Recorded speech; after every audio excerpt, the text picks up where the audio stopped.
So what's going on, guys? How we doing out there? Happy Wednesday. Back again. Even with the delayed time, I still find myself trying to get my stuff together and not doing it in time. So hold on, let me fill my drink up here. Happy Wednesday to everybody out there. Hope you're doing well. I'm back at it again, trying to plug away on the new game. What are you guys up to out there? There we go. So, let's see. So Monday, basically, I spent way too much time talking. Just kind of get you guys up to speed to see, show you all the new things that I've done in the last, what was that? It was like, my little sabbatical was a lot longer than I thought it was. It was like over a month, right? Month and a half? But it was time well spent. So as you guys remember on Monday, I went through and kind of just like gave you the overview of all the crud I've changed. So, you know, got all the new characters, the new villains, all that kind of stuff, the little sandworms, that kind of thing. So what I'm going to focus on today is I got, I think I mentioned the fact that I'm going to have like 4 worlds, right? And so I gotta get used to this now. So I got the new camera here, the new webcam, right? For all this time I've been like running it up here, so I'm used to like looking up there. I gotta, no, we're down here again. So might take me a little while to adjust to that, but anyways, so as I said, so we start off in sort of like an underground cavern, right? We got like, you know, it's a lava world, right? As you guys remember, you get the initial creature, and then if you make it out of that, you make it into, you know, the canyon kind of world, and then we move up to a jungle type world, and that's what I'm going to play with today. Of course, still using placeholder graphics, so ignore that, of course. But so yeah, in this case, I'm actually using just some free characters that I found in the Unity asset store. So this goofy little guy right here. So he's just sitting in, you know, holding the place until my real art starts dropping in. But here's what I'm thinking for this one. So in the first world, as you remember, you know what? Let me bounce out. So then we have, let's see, let me come out of here, right? And drop in like so. So in the first world, we have the little creature that basically just stands guard, right, and just waits for you to come in line. And once you come into the line of sight, then he does that charge, right? And he turns and he goes back. Excuse me. So then we have that. We have, and then in World 2, we have those worms, right? So you get a little more complex. The worm creatures, they're just doing constant patrolling back and forth, right? But then they also have the ability to sort of like teleport or kind of like travel into these little tunnels that'll take them either, either left and right or up and down, depending on what is structured on that level. But he'll follow me basically back and forth like so. And so that's the second world aliens. And then now I'm going to play with today is start toying with the third world aliens. Now this one we're going to, you know, once again get them more complex. So in the first one, it's just simply sitting there and waiting for, you know, you to come by to advance. Second one is doing the constant patrolling, but able to move from one area to the other, just 2 specific locations. So this one, we're going to amp it up a bit. So this character, he's able to traverse, for lack of a better term, I describe him as sort of like an alien type, monkey type character, right? So if we're in a, like an alien jungle kind of motif here, you can imagine him able to, you know, climb up and then leap down and then just go from platform to platform. So it's going to be much more complex because he'll be able to follow you wherever you are in the level. So that's what I'm going to play with today. And now the first question is, how do I make that happen, right? And the answer is, well, there's 20 million ways, right? I mean, it's Unity. You can approach it any different way. You can do an A-star approach, you can do a super complex kind of thing, or you can go really simple. That's my idea. So if we look here, kind of hard to see, but I think you guys can see this. So what I have is a ton of collider boxes, right? Oh, one sec, let me turn on the ceiling fan here. There you go. Sorry about that. It's not toasty yet, but with all the lights running, it's going to get a little warm in here, so get the fan going. There we go.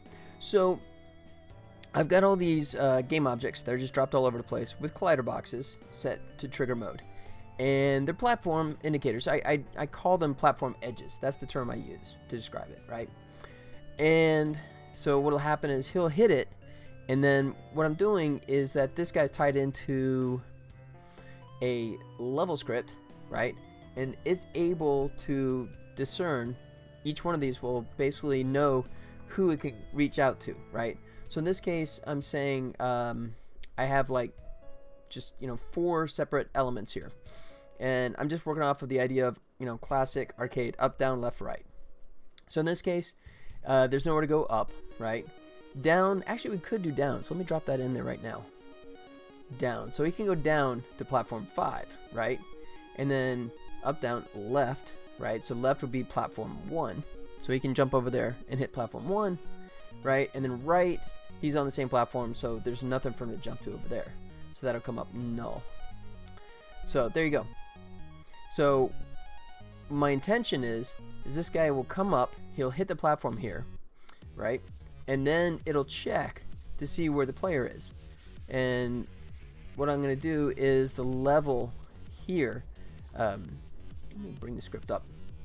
So each section will have its own level manager script, and what it'll do is just right from the get-go, it'll just grab, it'll hunt for the player. So rather than have, like if I have a lot of enemies in a scene, rather than have redundantly every one of those different enemies searching for the player, I'm just gonna have the level manager find the player, and that way the enemies are tied into the level manager, so it can constantly ask where the player is, and that's what it's gonna do.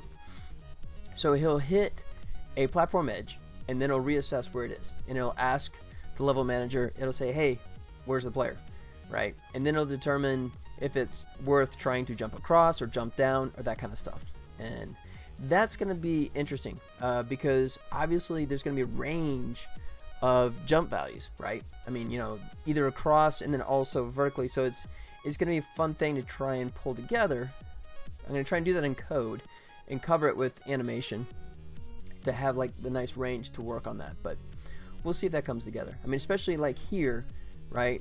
In the B situations, let me come back out where let me switch this over. B situations where he won't be able to do like a clean double jump, right? Obviously I have to make the alien creature able to do a double jump because otherwise he's going to do this insanely long jump either really fast or it's he's gonna just like float in the air. So double jump will be necessary, but like in this instance, you see if I try and double jump, I'm hitting the ceiling, right? So that's not gonna play out. So what I'm gonna have to do is sort of teach the or at least code the character that it won't just do a double jump right off the bat. It will actually kind of let itself float down, right? And then I'm not taking any damage here, so I can show this. And so it's like this. Oops, bad example. See, that's me failing myself here. So drop down there and be able to land it that way. So it'll be interesting to see how that's going to come together. I have an idea in my head on how that'll work, but not sure how that'll actually play out. Additionally, I don't think I'm going to make it where the enemy can just do a wall hang, right? I don't think I'm going to let him do that. I'm going to let that be something you can do, right? So that'll give you a slight advantage, right, in traversing the area. And then if I force the enemies to actually hang on the walls, I think that's going to be better for you and just give you a little bit of a breathing room to move around once they're chasing you. So that is the game plan. That is what I'm going to work on today. So let me come back in here. This is something. So Unity's got now in the newer versions, 2018 and 2019, you now have the prefabs, and they come up in their separate screen now, but they come up in the scene mode, right? So to me, this is kind of aggravating because you're doing tweaks in here, right? But then when you actually play it, you're still looking at your prefab, so you have to go back out just so you can actually see the scene view. And then of course when you want to make changes, you got to go back out and then reselect it back up.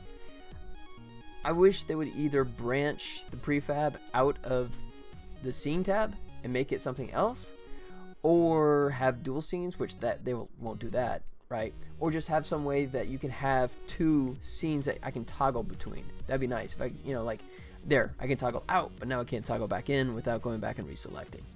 So, minor gripe. That's just my own thing. It's just when you're doing tons of, you know, little tweaks and stuff, it just, that whole constantly finding the right one and going back into it just gets old. Okay, so I don't know if you noticed, so he starts off right here in the middle, but then if I fire this up, you'll notice that, if it works right, yeah, you'll see that he's come over and he's actually hit the edge and stopped, right? And that's as far as I got. So if we come back in here and save that. Right. So this is where he begins in a patrol mode, right? So he starts, his status begins as patrolling, right? So then on fixed update, we just have him keep moving in that direction until he strikes an edge, you know, platform edge. And then once he does that, right? Oh, and by the way, so this is something too. Originally I was going to just have it where it's a trigger, you know, where inner trigger, but it wasn't detecting, so I had to flip it. So now what happens is, rather than the enemy detecting the edge, I reverse it. It's the edge, when the enemy runs into it, it actually informs him. So platform edge on trigger inner, it actually tells him, and actually I guess I should check that to make sure that it's not just doing it for the player. Oh no, I don't have to, because I don't have collision detection for the player. The only thing that registers a collision with the platform edge is the enemy. So I don't have to do any checks here to make sure that I'm going to send a message to the wrong enemy or the wrong character, because only the enemy is going to trigger that. So the enemy goes into a platform edge, and then this kicks off and it tells it reached edge. At which point the enemy immediately stops, because it just goes into idle state. And of course, since there's nothing here in fixed update for idle, it just comes to a screeching halt. So what we need to do at that point is we need to tell the enemy how to find the player and then analyze what's the best way to go. So we have the edge ID, which is kind of cool. So that edge that the enemy hits, it identifies itself, at which point, so in this case it hits platform 2, right? So it'll go into the there you go, the level manager script, and it'll find element 2, right, which I have this kind of not pretty, but it's still effective, and here's all my objects, and here's all the platform edge scripts, right? So in this case it was platform 2, so it would come to here, which would give me the script of this guy, and immediately I can look and just check, right, and say, okay, where can I go, right? So the enemy at that point knows two things. He can figure out where the player is, and he can also figure out which ways he can jump off of here to get towards the player. And so now I need to have him pull that information and then figure out what the best move is. How do I do that? I have no clue. No. Let's see, I can either, I guess, doesn't really matter. I could do either first. I guess it just makes sense to have it find the player position first. So I could make that as a outside global variable, or I could just drop it in here. I think I'll just do that. We'll just make it as a just make it a vector 3 player can't type position. Player position is equal to, and then at this point we go level manager. Oops. Oh, sorry, no, I shortened it, didn't I? Okay, LM. Oh, come on. No, don't do that to me. It's LM right there. Dude, why are you overriding my LM? LM. Okay, there it goes. Player transform. I'll do local. Local position. There. Alright, so now we know where the player is, right? And now we need to determine where the player is in relation to us. Is he up, down, left, right? And then figure out what our choices are in terms of position. And I think I have this set up correctly where I can tell which side. Yeah, so, and I also do this. So each one of these edges that he strikes, right? I have -1 for left side, right? And then, +1 Oh, I didn't set all these up. As you can tell, there's nothing going on here too. So I need to, as I go along, I need to go ahead and update all these guys. In this case, the only thing you can really do on this one would be to go down to platform 6. So that's up, down. So that would be a 1, right? Up, down, left, right. All right. So he's lined up now, and his ID would be 3. And that should be, oops, I didn't configure this stuff. I just got this stuff together. So some of the stuff is not fully flushed out, as you can see. So some of this I have some of the information. So this is correct. So I have left side, which is -1. And there's only one way he can go, which is down to platform 4, right? And his ID is 0. There you go. Platform 1, ID 1. And he can actually go a couple different directions. Can't go up. Down, he can go to 8. So let me drop that in. Down is up that way. Up, down, left. No. And then right is set up to 2. Now, I could do something, if I want to get more sophisticated, I could do something where I could have him also go diagonally to platform 5. But I think that's going to be, at least initially, I think it's going to be overkill. I'm going to just go with cardinal directions. And if I need to expand it, I'll do that. Blue screen! So the important thing from this stream is I will see you in 20 days. Are you going to go to E3, man? Are you going to be out there as well? I mean, it's in your backyard, you know? And you're definitely a legitimate individual to go do it. Actually, I guess it doesn't matter these days, does it? I guess with E3, you have the professionals, and then you also got the whoever wants to come, right? I might have a ticket, but regardless, I am close by. There you go.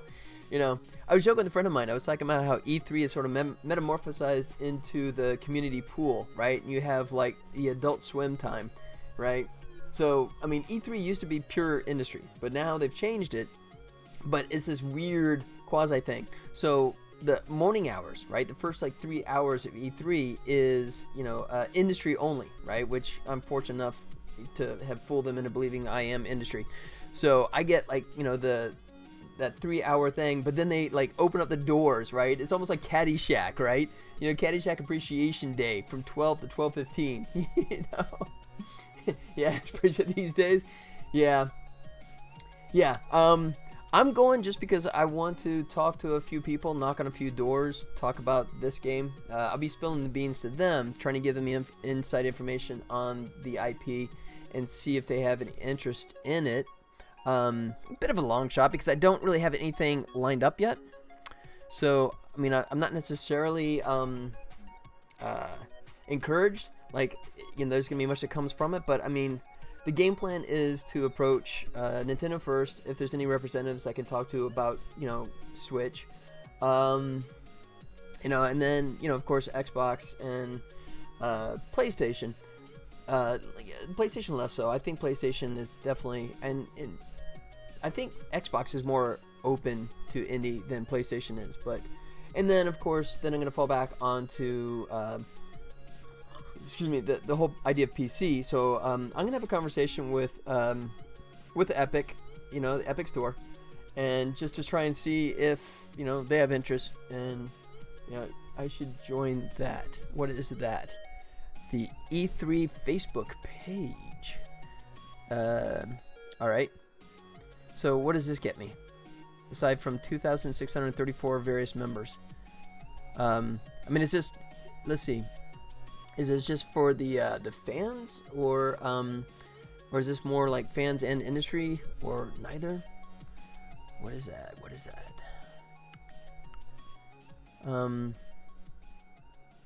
Yeah, okay. Mostly industry. All right, join. I will. Let's see now. How do I join it? Should I join it as myself, or should I join it as Scary Robot? I guess myself. Done. Maybe. Or can I do both? No, I can only do one. Alright. Done. Joined. Oh, really? Oh, come on. What is this now? I gotta do... Your membership is pending approval. Name... Oh. All the information. Okay, got it.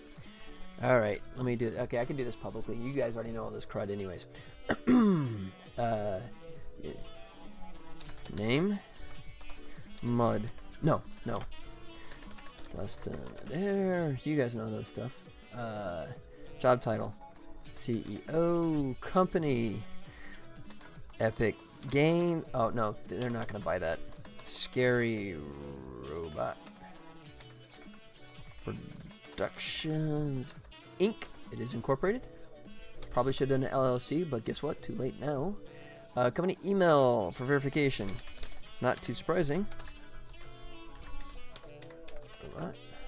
And I can't type. .com. I guess I should do it this way. Title. CEO. Company. Scary Robot. And they don't want like a website. Figure they want that too, but go figure. Alright, and then email. Just like that. And submit. Done. Let's see. Oh, I got approved. I didn't even finish entering the information. They're like rubber stamp bump done. Either my name precedes me or they really don't have that much of a sophisticated system. Woohoo. I don't know. Now, do I go with the Groucho Marx? I'd never want to belong to a club that have me as a member, or is this something? The big E3 party list. I am too old to do that. Let's see, all the good stuff. Hack the multiverse. All right, cool. I will dig through that here later. Now that I'm official part of the E3 crew. Woohoo! I feel so important. You are not. Lots of connections get made at parties. Yeah, that's true. That's true. But, I mean, seriously, dude, the older you get, man, the harder those nights become. And, you know, I'm not exactly a fan of drugs, so I don't know how those guys do it. You know, once you, like, hit a certain age, you know, those guys that, like, manage to go all night, yeah, God bless them. But no, you're right. I'll see. I'll look into that as well. I'll definitely do that. Especially this one. You know, I mean, I've talked about some of the GDCs and stuff I've attended before. Excuse me, where I have my own little games, you know, tucked underneath my arm to show and tell. But you know, that's great. But how does that differentiate you from, you know, everyone else around you? So the fact that I'm actually like walking and talking about this new one that actually has an intellectual property tied into it, there is some more legitimacy to striking up some conversations. Have to be a little delicate about that. I don't need to just be spilling the beans all over the place. I will be doing that pretty soon. But, yeah, I have to work that out. Okay, you're right. You're right, right. I'll see if I can also do some partying stuff there, too. As much as I can. Yeah. I mean, the other thing, too, is I'm actually staying with family down in Redondo Beach. So that's going to be, like, you know, the unfriendly commute. I mean, I'm spoiled. Here in Vegas, there's no such thing as commute here in Vegas, as long as you stay off the strip.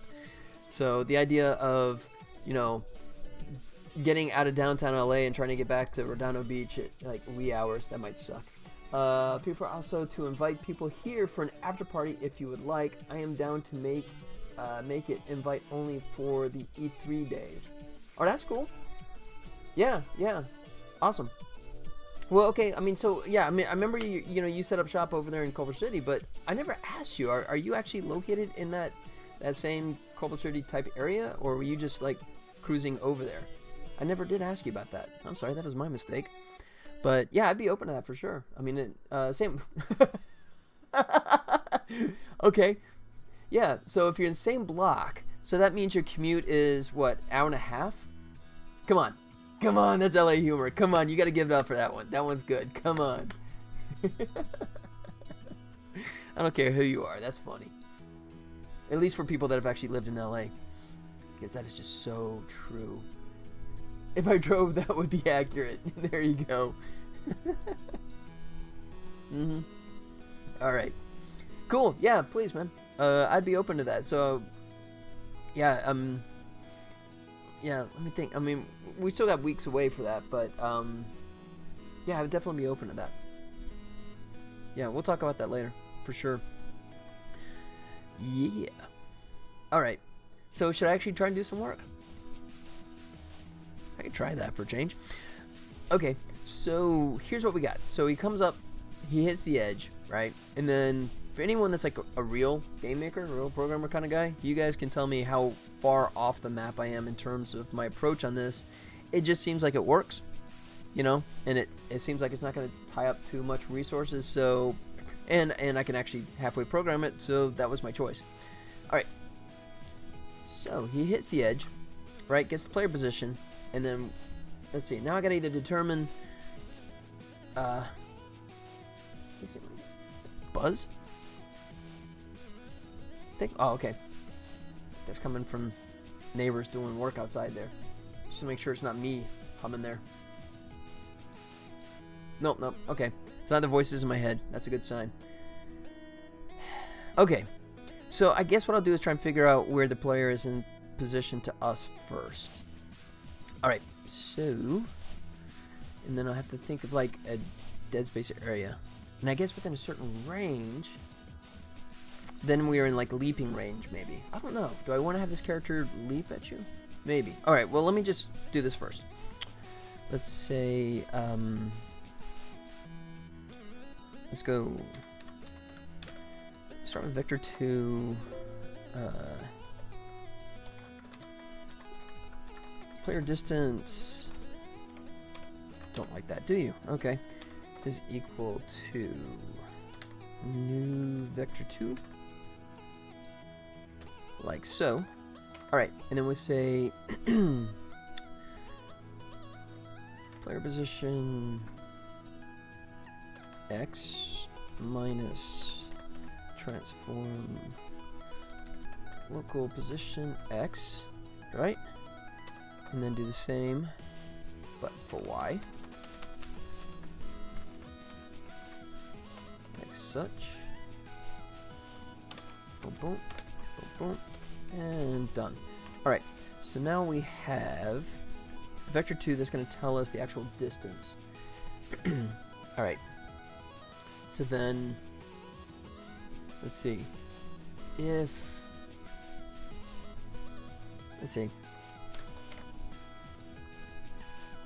player distance Y is less than, we'll say, what, within 2? That probably means he's with the player is within. Let's see. Just use this as an example. So let's see. Oh no, actually I could do more than that, couldn't I? 3. I'd say within 3 in either direction.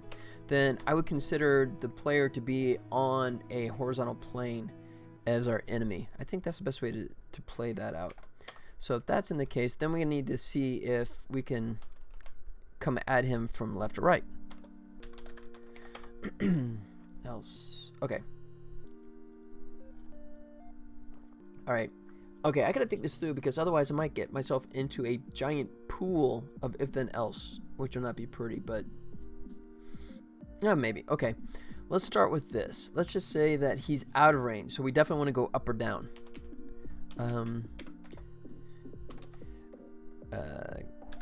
Go left or right. This is our enemy, of course. Enemy deciding which way he should go based on where the player is. So if he's within that margin of 3, either up or down, excuse me, then he'll try and get left or right. Otherwise, we're going to go up or down if possible. If not, we'll just go whatever direction works closest. Let's see. Yeah. All right. So,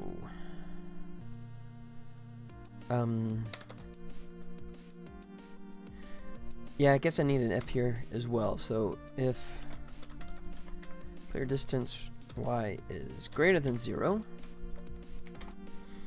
and we can go up. So in this case, now we got to get that edge ID. So we have level manager, platform, oops, edge, no, what the heck did I call them? Edge scripts. Come on, that should be, oh, did I not make them public? No, I didn't. So let me lose these. And do it this way. Forget serialize. Oh, public. There's the fantastic spelling skills right there. All right, so there we go. So now we can get at that platform and get some information out of it. So let's come back in here. Add scripts, and that's for the chosen one. You're the chosen one. Edge ID, like so. There. And then we got to get the information from that. Oh shoot. Yeah, they're public. So platform edges.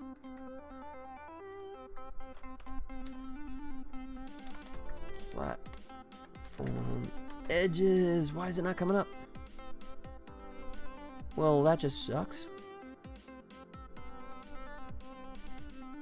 Really? Platform edge.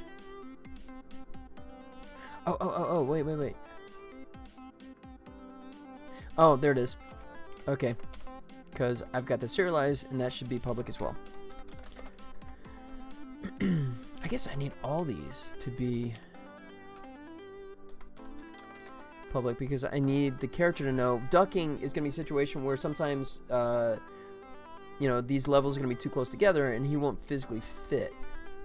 Oh, come on. I used to be able to select on stuff while I was compiling on the older versions of Unity. So like here, he's going to be smacking his head, right? So these guys I'm going to have set, which I don't have yet. I'm going to put these at ducking. So when it hits one of these, right, it'll know that he needs to duck down a little bit, which I think it'd be cool. I mean, it doesn't really change how the game plays. I think it just adds some personality to the character that it's smart enough to know that he needs to, like, not hit his head or go through the platform, which would be crap, right? But then it can be upright. So it'll lend itself to, makes the AI look smarter, and also give me a chance to throw in a little more animation. So diversity in his motions. So I think that'll be good on both counts. All right. So he's got that.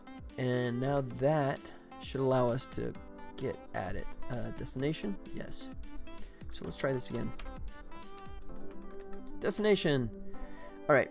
And then now we want to say, so it's up, which is 0, because I go up, down, left, right, 0, 1, 2, 3, 4. 0, 1, 2, 3. All right. So if A is not equal to null, then we can go up. All right.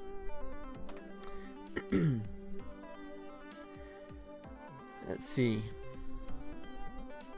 You know what? Okay, I'm thinking this through, and this is probably something I have to shoot off and make more modular, right? Otherwise, I'm gonna have a lot of redundant code here, I think.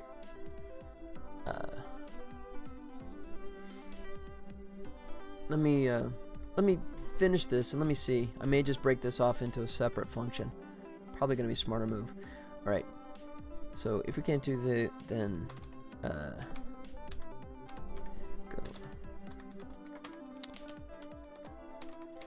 Okay, check left, right. So then our choices now, so we can't go up, right? The player's above us, significantly so we want to go up. We can't go up, so we got to either try and go left or right, so depending on where the player's position is. So I can do this one of two ways. I can either just do it blindly and just say, okay, if the player is a little bit here, then go left, which that's interesting because, yeah, I guess it would drop him down. So if he was like up here, well, that's a bad example because he can actually go up there, but excuse me. I'm gonna do that at least initially. I'm gonna just not overthink this. I'm gonna start simple and see how it behaves, and then see if I need to add more intelligence to it, and see if it's a matter of just whatever's the closest, that's where we go, or if I need to like put more thought into, is there a better way to approach it? Okay, so and we say player distance X if he's greater than or equal to 0, then we need to go right.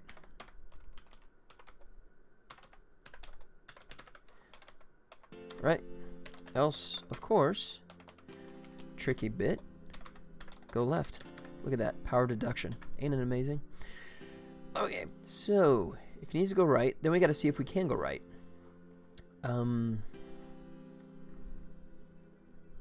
So first thing is we'll look for a right destination.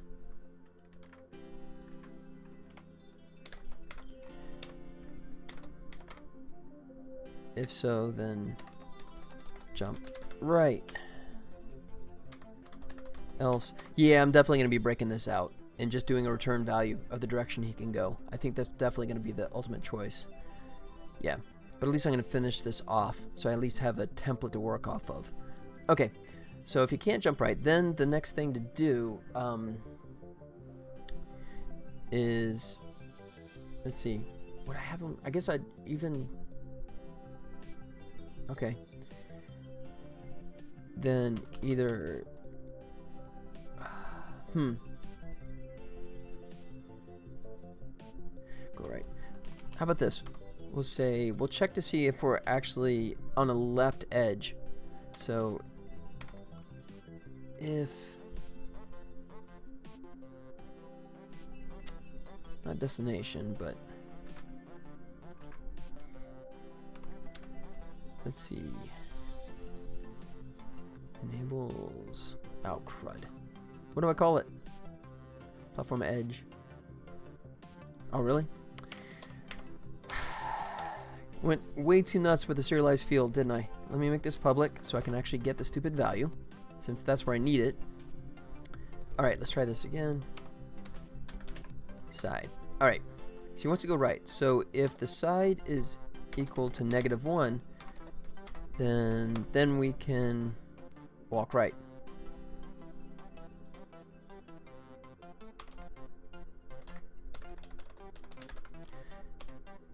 And then otherwise we do a else. Yeah, this is gonna be a ton, isn't it? God, look at that. I'm already 1, 2, 3, 4 deep on the else ifs. I might have to rethink that somehow. It's just challenging because it's like a range of values. Alright, well let me just flesh it out. Let me just do the giant list of else ifs and let me just see if I can think it through and come up with a cleaner approach. Okay. Excuse me. I guess what I could do is just come up with a list, right? That might be cleaner. I start with compiling a list. Even if I don't need it, I have it, right? There you go. I think that's smart. So let's go int edge position is equal to the side value, right? So this will know the enemy when he strikes an edge. He'll know which side he's on by default, right? So we have edge position, and then can I do a vector? Let's see, I do a vector 4. Oh, no, because I need that to be actual game objects, don't I? Yeah, I do. Alright.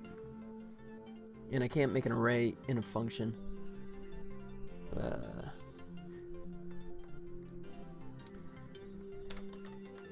Can I? I don't think this is legit. I'm gonna try this, but I don't think that's legit. Game object. No.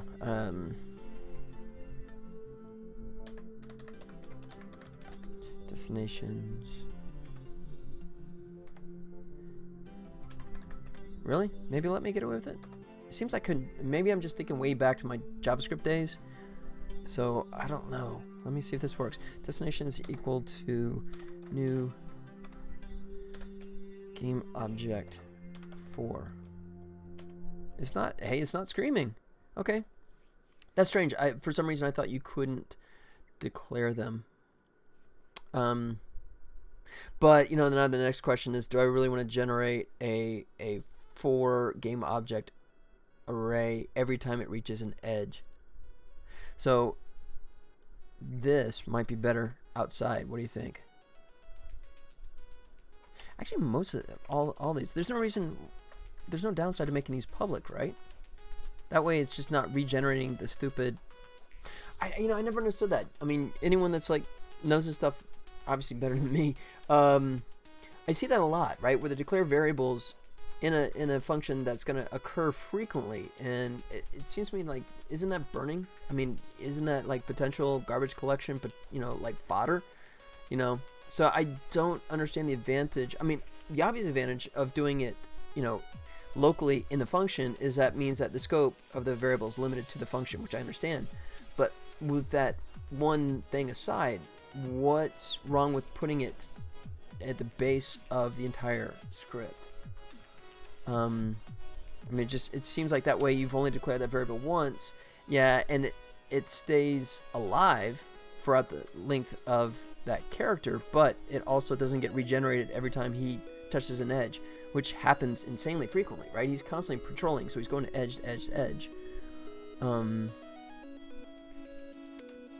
Yeah, so then if I just do it this way, and I declare it down there, of course, then, yeah, destinations would get declared down in the start, like so. I'm going to try that. And then, of course, then I need to toss in the values once it does come down in here. Alright. Yeah, so anyone that knows better can tell me why that's a bad move. But until then, I'm doing it. Alright. So it hits the edge and it gets the side data, right? And then I can go do a quick little for loop here. I is less than 4, right? ¿Por qué? Wait. Use of unassigned. Wait. What?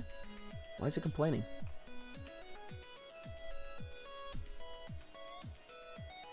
What am I missing there? I declare it right there, and it's complaining it's undeclared? Alright, that hurts my brain.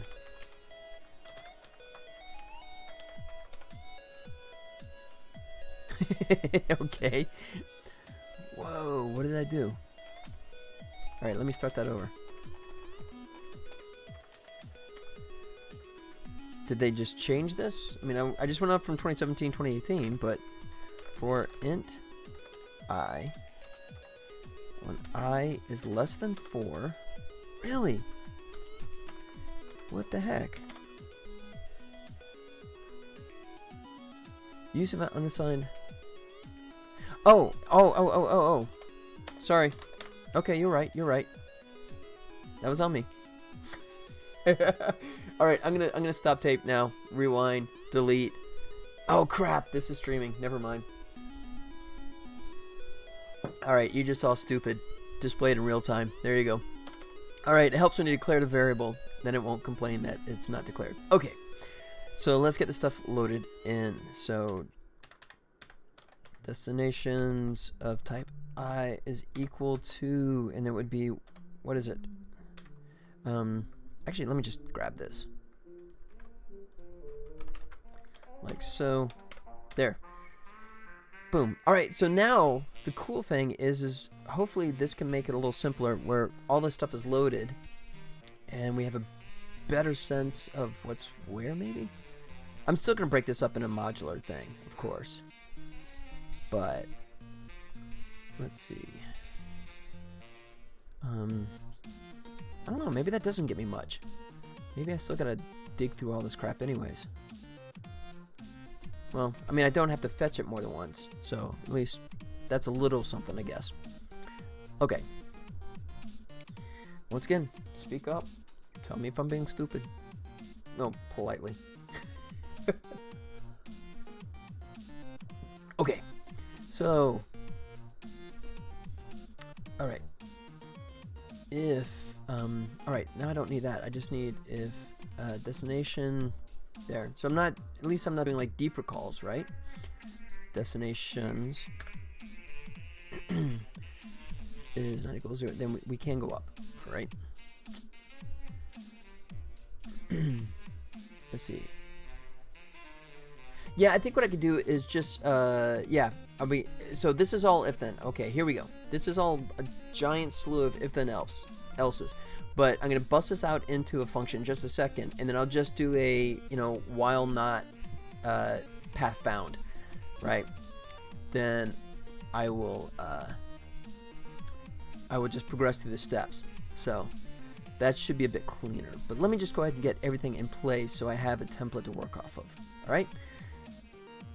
Excuse me. Okay, so patrol right, go right, right? Let's see. Yeah, because that stuff's gonna get so redundant if I do that like for each direction. All right. So we want to go right, but we can't. So then we just got to do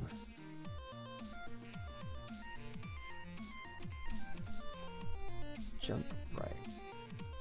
Otherwise, okay, so we can't jump right, and we're on the right side, so then it's just going to be patrol left.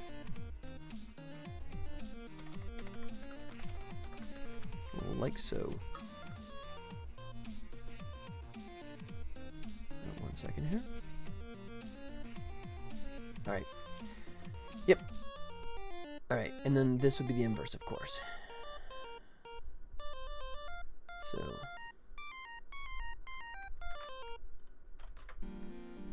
So if you're there, we're gonna go patrol left. Otherwise, oh, that's wrong, isn't it? Wait. Destination, because it's up, down, left, right. So that should actually be 3, right? Edge ID 3. Yeah, up, down, left, right, and right would be 3. So, woo, that's a good catch. So up, down, left, right. So that would be 2. Jump left. Up, down, left. Yeah. And then finally just patrol left. Patrol right, rather. That's the other direction. All right. So that handles if we want to go up, but we can't. And then there's left and right. All right, so that's enough. Let me go ahead and start packaging this up as a separate little enumerator that return a value. Let's see. We'll call it find path.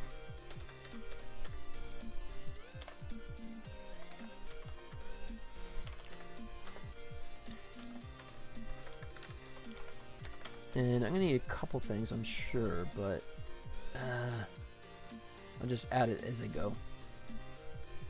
Let's see.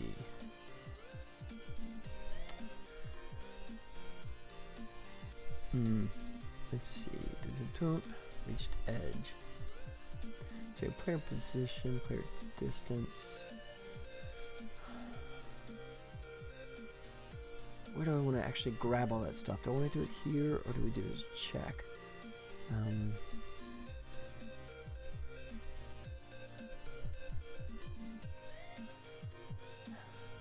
Alright, so then we tell it the direction we want to go, and then the function will come back and tell us the direction we can go. Right? So...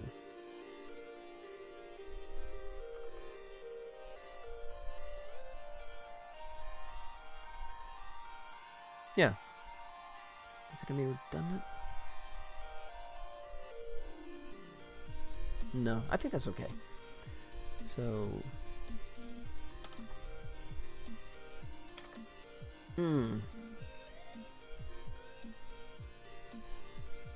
know what? No, I'm just not even going to bother. I'm just going to do all this down here. I'm just going to send it off. Destination's edge. And then we'll just send the player position over. So, player position. So go vector 3, player position. Player position, and then vector 2. I think I call it player distance. It doesn't matter. Vector. What's a vector? Vector. Hey, look at that. Instant fix. Player distance, player position. Is that what I said? Yeah. Good. Okay. So then, actually, you know what? I don't even know if we need the player position. I don't think I need that now. I think all I need is the player distance. So now I can think about this cleaner. So if I go,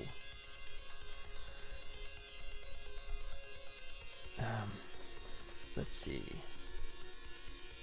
Oh, we have to start with an if then else. Let me just borrow this since I already got it up here.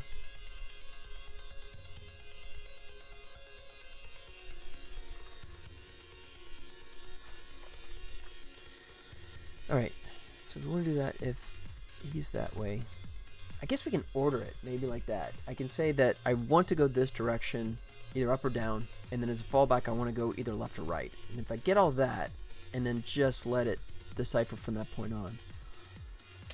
Alright.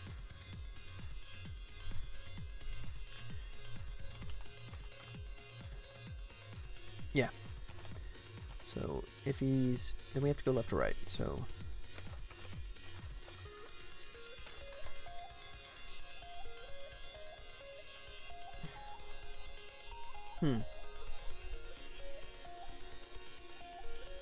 yeah, okay. And then I can do a 0 value if I just don't want it to go any up or down or left or right value. Period. Yeah, okay. Check this out. This will work. Alright, so if player distance x, we'll say is greater than or equal to 0, then we'll say int vert direction equals 0, int vert.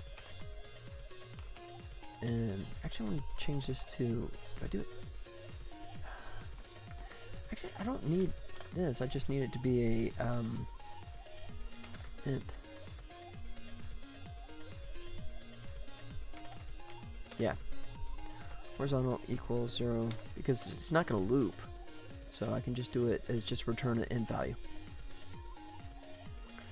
Let me double check, make sure it's not. Come on. 12 years of typing practice, you think I'd be better? Yep, and it's happy now. Okay. Good. Now I can go back to being unhappy. Yep. Okay. So we check left, right. We have to go left, right. Okay. So then we say vert direction. Actually, we didn't check that.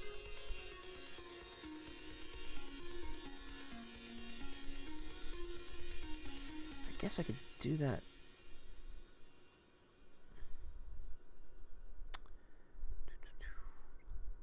So yeah, I'm going to check it here. So I'm going to have the destinations loaded in along with the edge position. Okay. I'm just chicken and the egg, right? I'm not sure if I check to see the positions first or check to see what the player is and want to find which direction I want first. I guess that's the smarter move.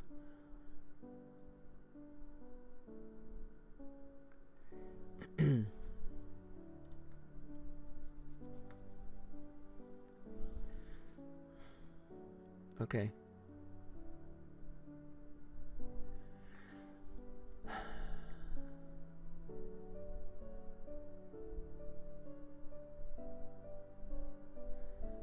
Let's see. How about this? How about I say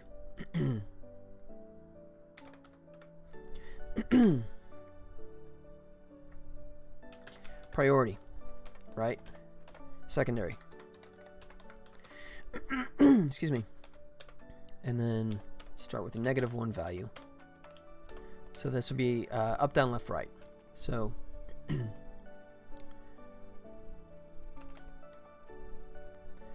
we'll just do a straight up check. Yeah, okay. Yeah, I think this is better. Check this out. So then we'll just say if the player is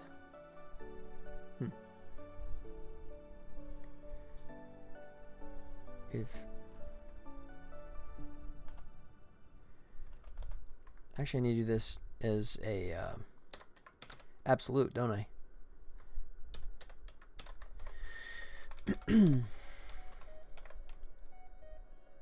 So if he's within range, then boom, we just focus on left and right.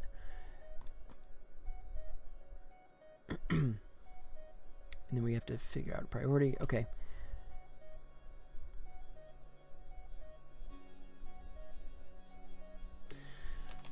Okay.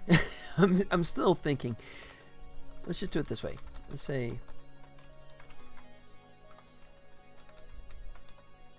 it's greater than or equal to 0. Then he wants to go up, but we don't know if that's going to be a priority yet. So no, that's still backwards.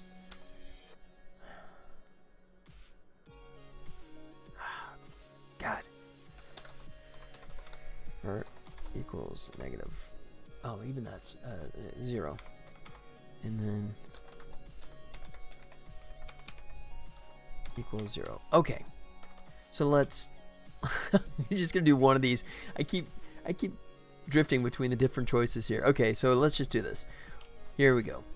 And I'll clean it up if it just gets too unruly. So we say if he's above us, right? If he is greater than or equal to 0, then we want to go up. But that's not going to be a priority necessarily. So then we can figure out the priority afterwards. Okay, that's it. So he's that way. If he's above us, then we want to go vert would be equal to 1. Otherwise, why doesn't it drop down? I thought it dropped down automatically.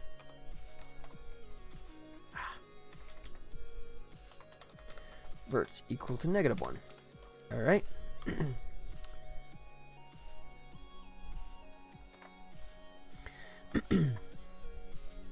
If the x is greater than or equal to 0, then horizontally he would want to walk right. Otherwise, he would want to walk left. All right, so we have that. Now we have to decide which one should be the priority. So we know which direction we want to go vertically and horizontally. Okay, and we only have just the two if then else. So we're still kind of clean. All right. So left and up and down should be the priority. Then we go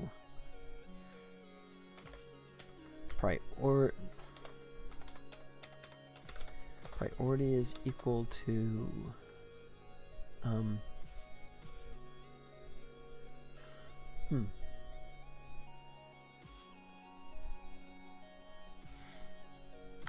let's see, so if it's less than that, you have to go left or right. So you know what, I'm gonna do it this way. I'm gonna do the values 1, and then if it's less than, so that'd be up, down, left, right. There. So now I don't have to like process the value a second time. So vert 1, 2. Yeah. So if that's the priority, I'm probably doing this incredibly like circuitous. I know. There's some programmer out there pulling his hair out, going, "Dude, I could do this in freaking 2 lines." I know. I'm not arguing. I know. Okay. So then priority would be equal to horizontal. Secondary would be equal to the vert, whichever direction that would be. Oh, it helps if I put little brackets there, doesn't it? Now he's happy. Okay. So then we want to go that way. That's the priority. Otherwise,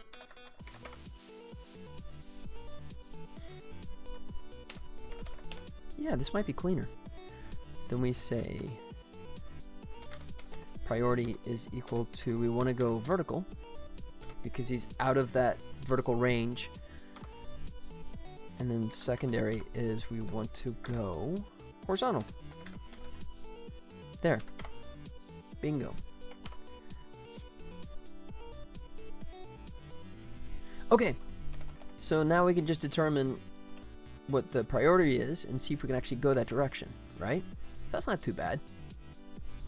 That's pretty fast, right? Okay.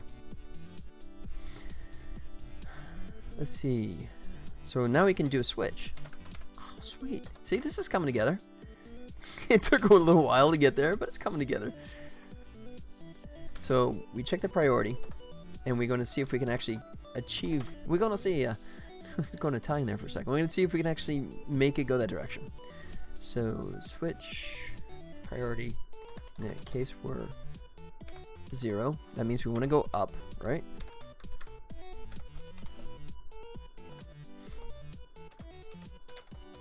Go up. Case 1. That means we want to go down. Left.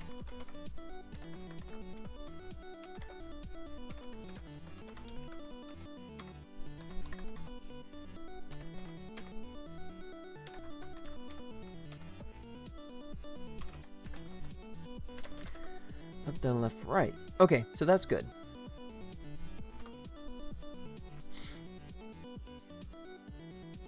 Okay, so now we check. We want to go up. We say, now we can actually just see if up is a possibility. Which we have this, unless I deleted it. I didn't delete it yet, did I? No. Oh, no, I actually tossed it in that value, didn't I? I did. So we just checked destinations. Destination unknown. Destination 0 for up. So we just, yeah. Here we go. Come on. If destinations is not equal to null, then we return 0. Else, how are we going to find left or right?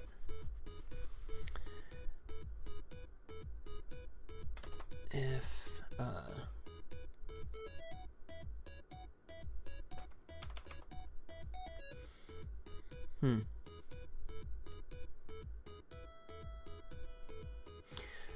Okay. I'm starting to think this might fall back into an enumerator. I think this is why I was thinking in my head that I should do this as an enumerator and not a standard function that returns an int, because I'm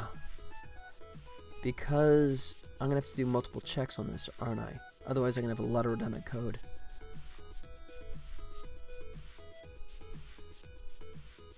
Let's see. Maybe. We'll see how dirty this gets. Maybe it won't be that nasty. Okay. We want to go up, but we can't. So else, left, or right. So then,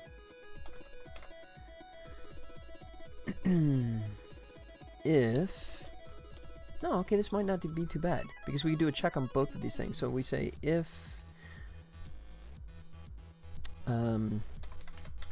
destinations priority. Oh, wait. Secondary.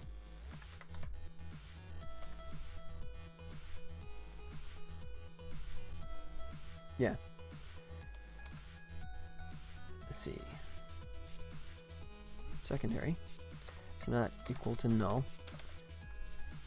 Then return that.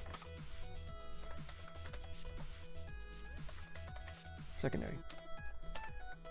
Else. Oh, wait, no. If it's not equal to null, or we're on the left side and we wanted to go to the, let's see. Oh, crap.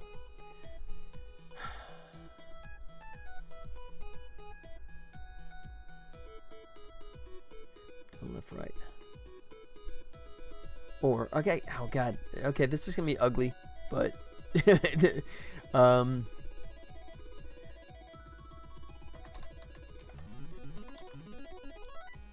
secondary is equal to up down left 3, or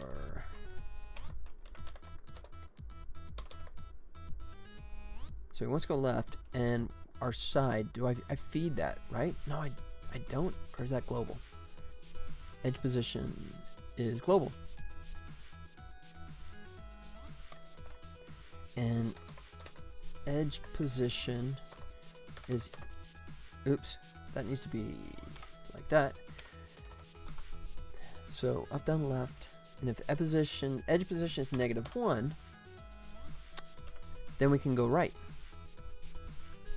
So if either one of those is true, right, we're either going to be jumping right or we're going to be patrolling right. Because we're trying to walk to the right, or oh, we get to do this, and then yeah, we can do all 3 checks in one. Check it out. Or maybe we want to go to the left, up, down, wait, yeah, left, right. So if we wait, uh-oh, up, down, left. Yeah, so it means he wants to go left. So edge position have to be +1. Wait, yeah, +1, because he wants to go left. Okay, got myself twisted there for a second, but we're good. Oh, wait. No, that's 2.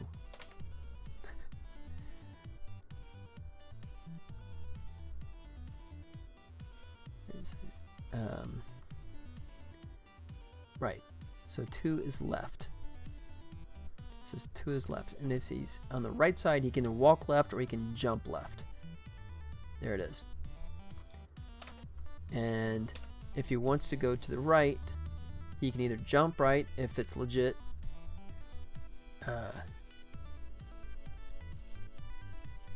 or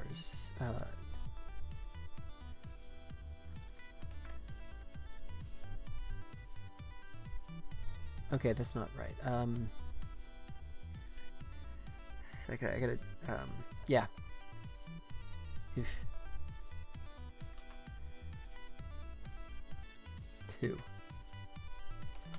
is not equal to null. There it is. You guys are ahead of me, right? You know that I just figured it out correct, right?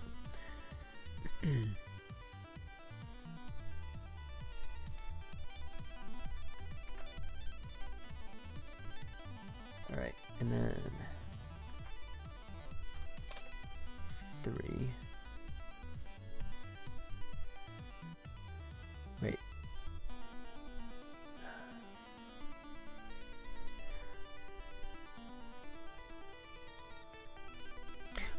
Oh, okay.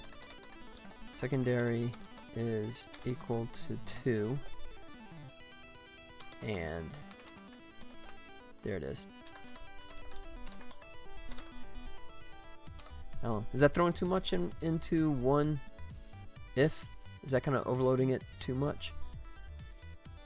If you guys don't say so, I'm going to think it's fine. Right. So then I'm going to check this. So if secondary is equal to 3 and destination of secondary is not equal to null, right?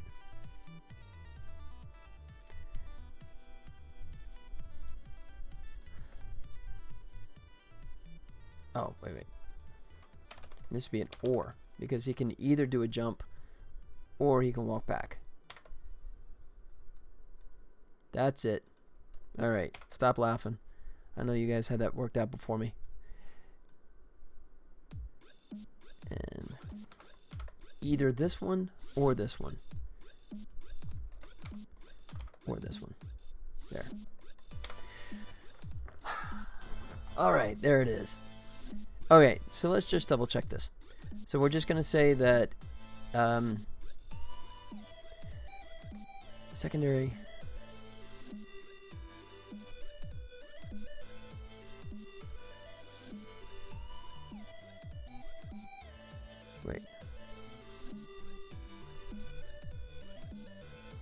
Oh no, I did screw that. Okay, yeah. You know, I guess that's...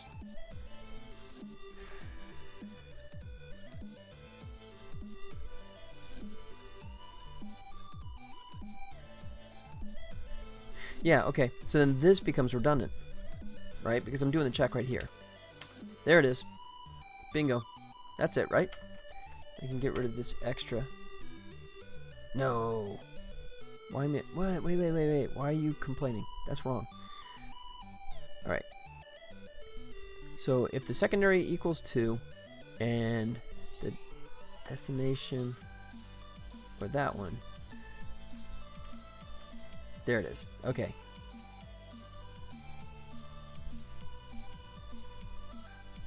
Alright, so I do need this one. There. So now, if secondary is that way, or secondary is 3, and that one is good, or that one is good, there it is. Wait, you're still complaining? No way.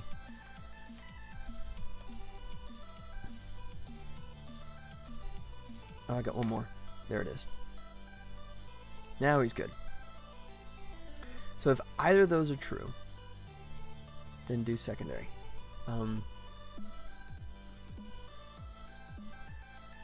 Yeah. Otherwise, return...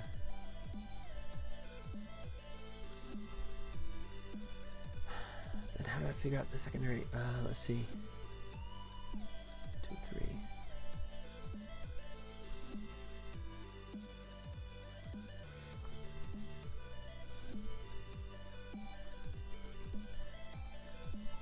Yeah, God, I still got a ton of if-thens in here, don't I?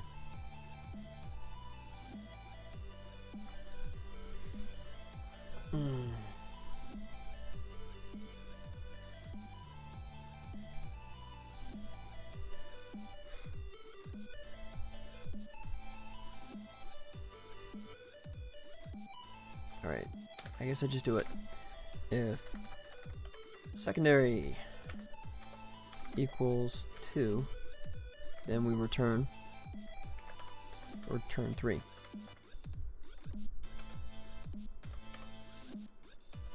Otherwise, return 2.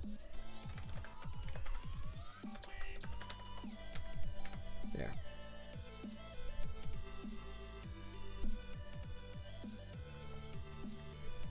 Alright. Because it's buried in a case, I guess there's nothing wrong with having this redundantly kind of... I don't think I need to break this off into another separate one, do I? Why are you saying unreachable code? ¿Por qué?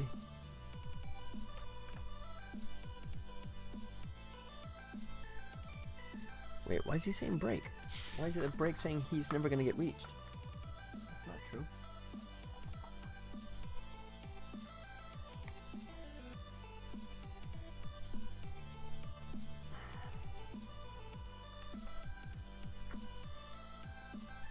Huh. Okay. Or is that one of those things it thinks that it may never get reached?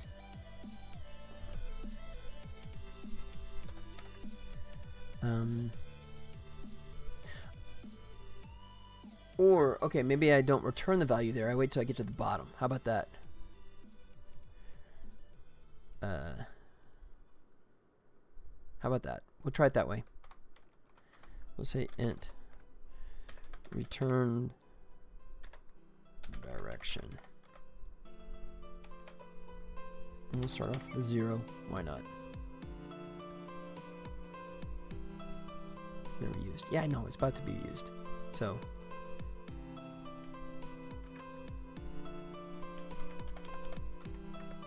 like so. And we just go through here, return direction equals... there. There. Now he's happy. Now he's not complaining. Okay. And then just at the very bottom, we actually return the value.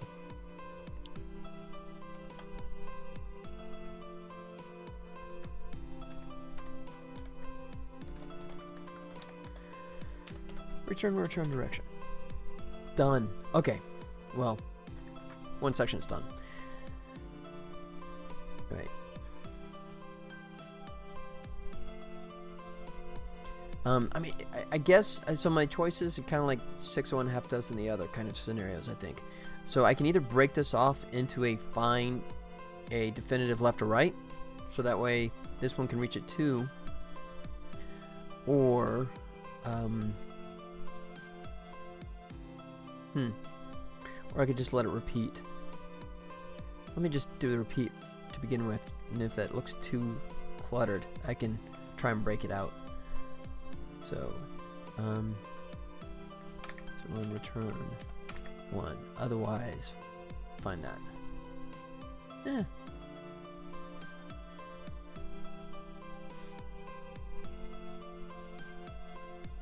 All right. So, oh, and because now we gotta reverse that too, because let's see. Priority. Let's see. Hold on one sec, guys.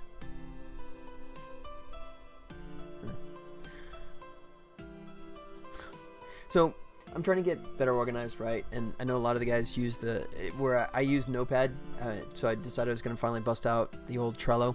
So I signed up for Trello yesterday, and wow, you want to talk about some spam?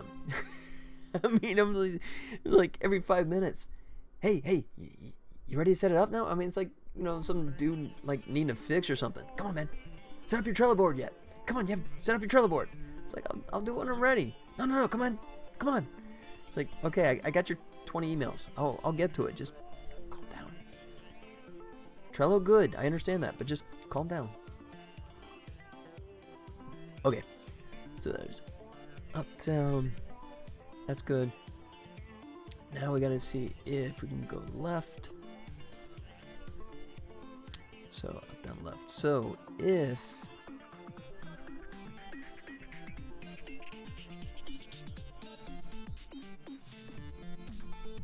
alright, don't need all this, but let me drop it in.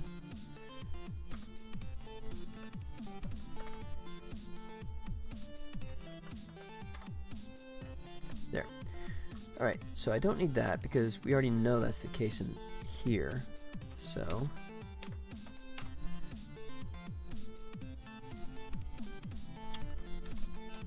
there. So if either one of those is true, then we can go left.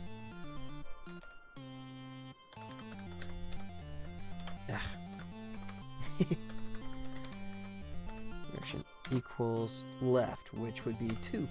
Up, down, left, right. Up, down, left, right. Yep. Right? So that's cool. Alright. So our priority is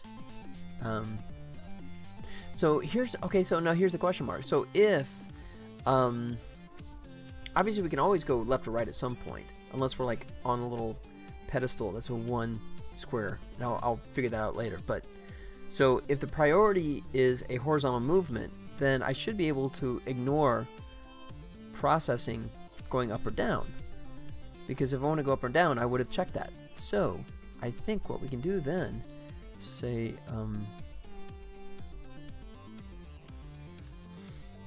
do we want to actually tell them to jump? Or we just want to patrol? Let's see. If you can't go left, then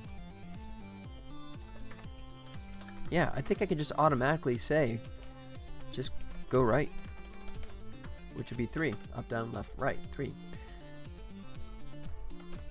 Because he's not going to go up or down. That's detrimental to the direction he wants to go anyways. And so if he can't, he's going to go right. And if the edge position, so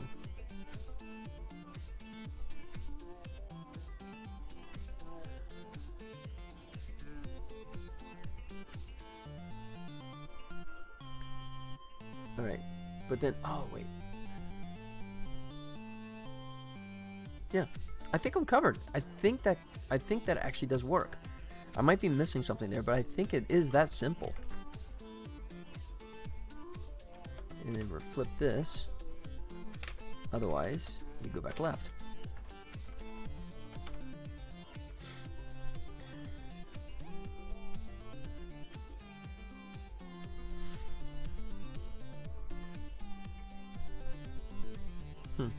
I think that's correct. Let me hit save and let me see how much it blows up.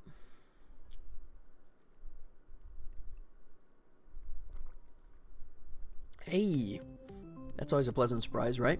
No red? Okay. Of course, that doesn't mean much, does it? So then let's go ahead and call the find path. So this all becomes redundant now. I'm just gonna like temporarily knock it out in case I've totally missed something. I do need it back. Oh crap.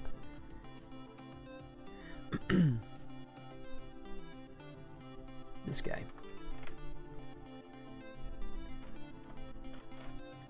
Done. Okay.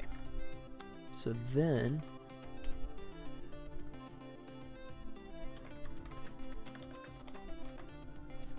we want to go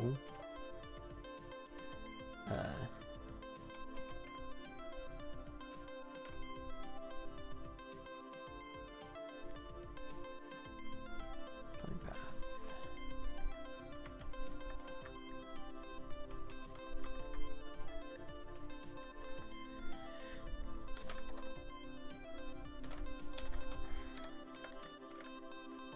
Chosen path equals clear distance. Done. So I'm just doing a quick check. My hope is that he's gonna like hit one of these positions and then report back which way he thinks he wants to go. So if I just have, let's see, for example, on this first one, he would in theory want to go down because I'm at the bottom of the screen. So let me just try this once. Yeah, he'd want to try and go to platform 5. So, let's see what it does. I want to go 1. He wants to go number 1. Hey, no. We want to go 1. So it's 0, 1, which is down. Which is good. Okay. So then, for the fun of it, if I go ahead and put myself like way up here in the air.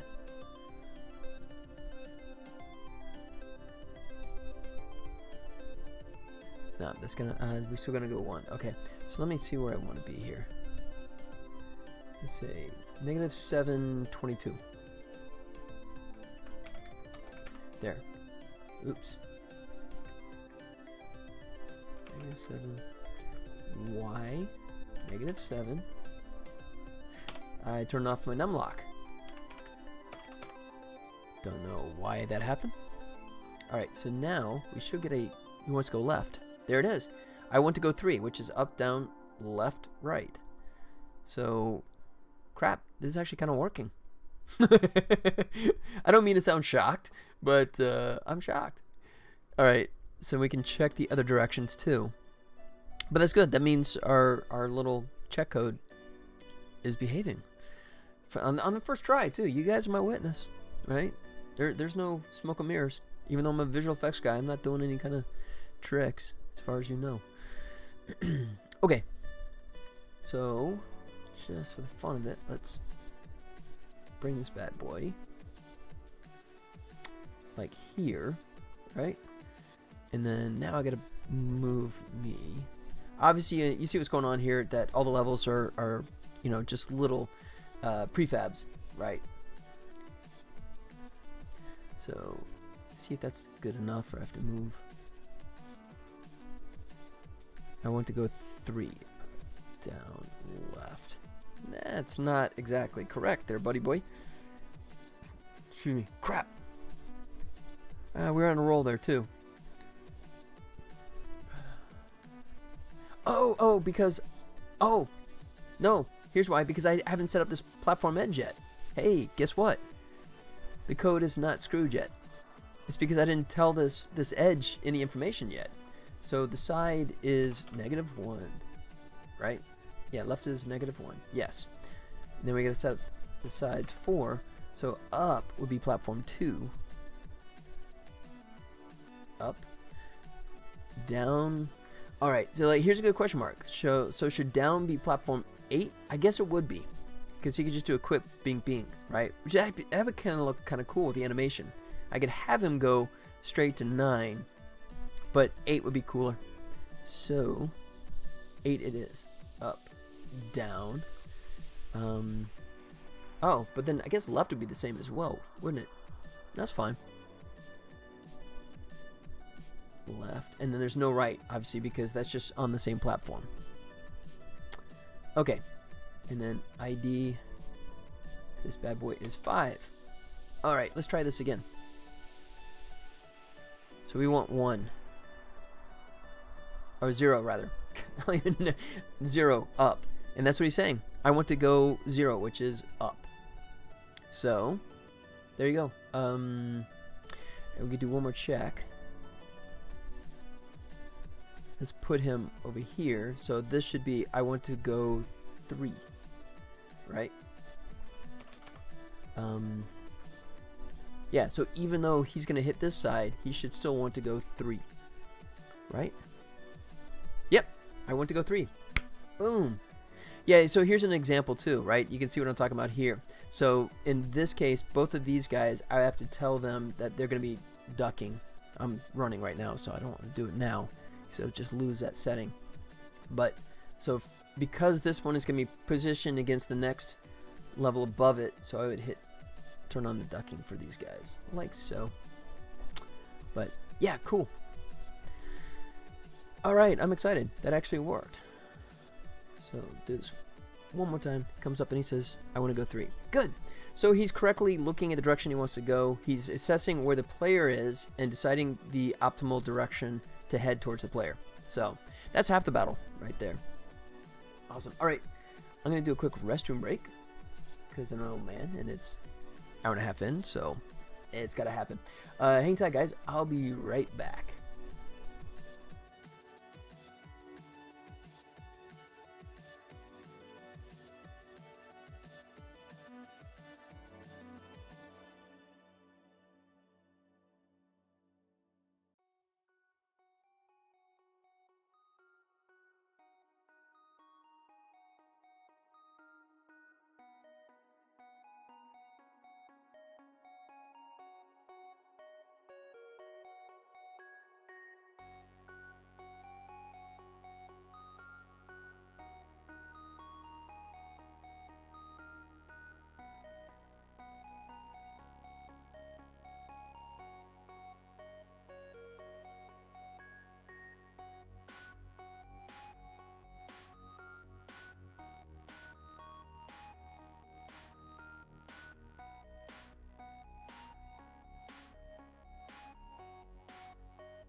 Okay. Cool. Oh no, if it's running. Oh well. Alright, so now he knows where he wants to go. Right, now we gotta actually show him how to get there. Now we have to figure out exactly how far the distance is and do a jump that matches it. Alright. So I feel confident of nuking this from orbit, just to be sure. There, because we got that code working below, so I can kill that with a clear conscience. All right. Switch. Chosen path. Case of 0. That means we're going up.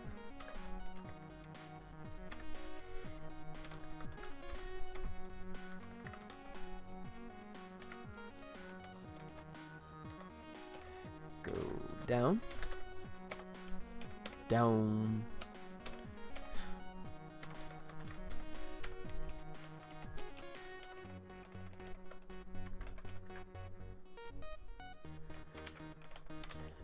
Up, down, left, and right. There. Alright. I'm going to celebrate with a bombing run. There you go, guys. There. There's quite a few people down there. Couple of edges there. There you go. Nice.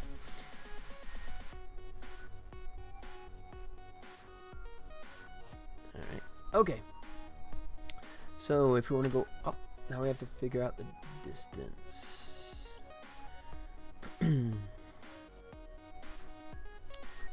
Let's see.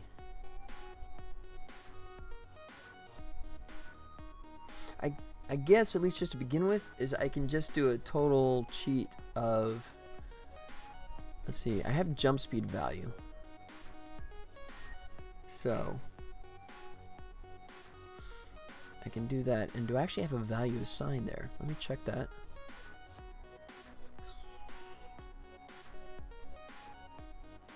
Oh, yeah, that's a little fast. Let me start them at 0.2. Alright,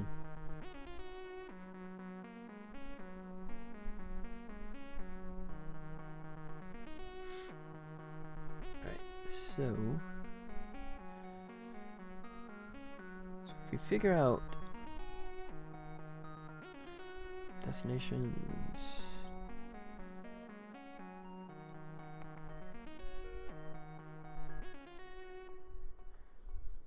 alright. So if we go level manager,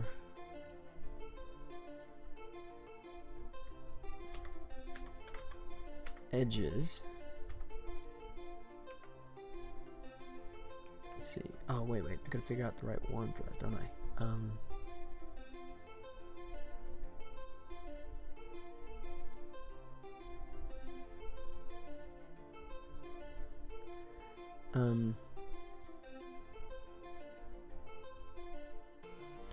Okay, so actually, it's chosen path. So this would be destination's chosen path, right?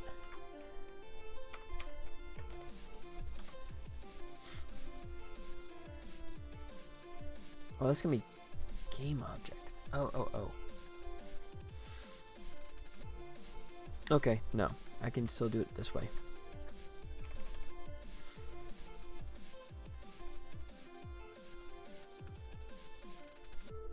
That's the scripts.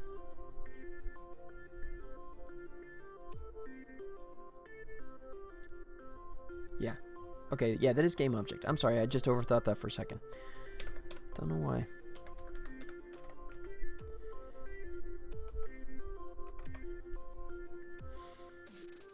Alright.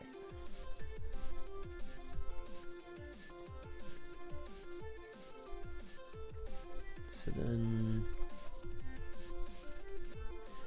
we need to do jump. Okay, so then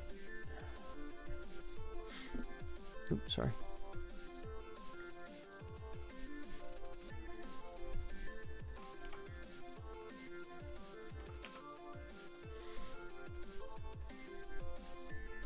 It's the actual position. So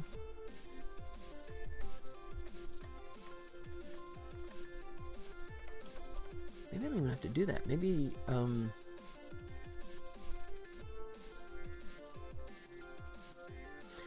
okay, this is gonna get ugly, but at least we'll try it this way. We'll say status equals status. Oh no, because we have to figure out if we're still walking or if we're actually jumping. So let me put this back.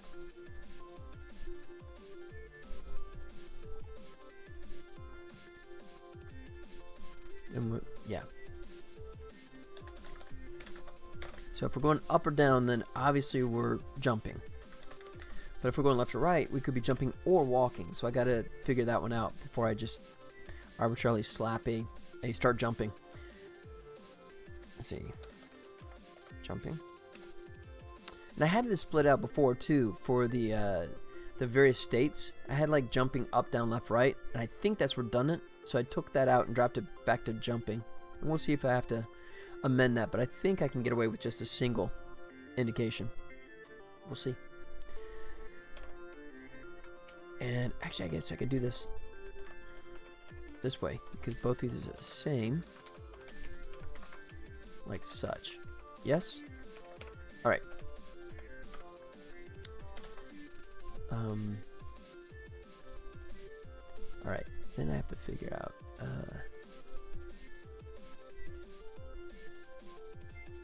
Yeah.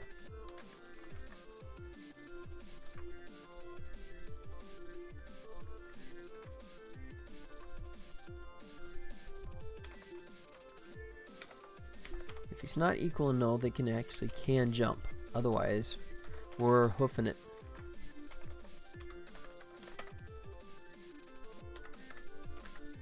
Stardust.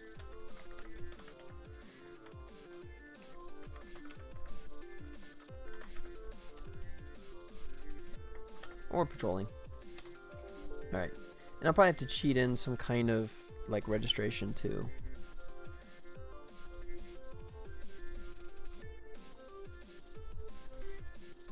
Let's see. Yeah.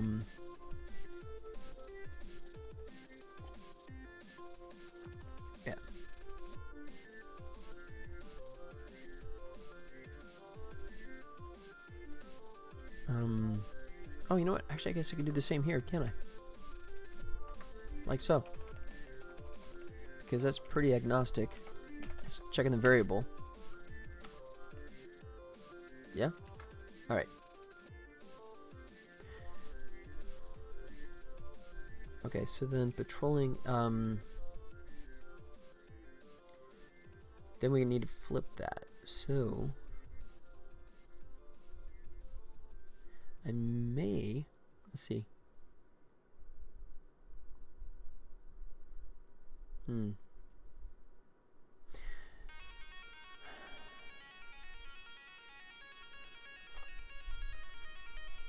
know what? I may actually leave these as separate. Because this is going to be direction. Let's see, up, down, left, so that's -1. And then I probably have to flip the sprite right there. But yeah, rather than do another if then, I think I'll just split the cases out and do it that way. Yeah.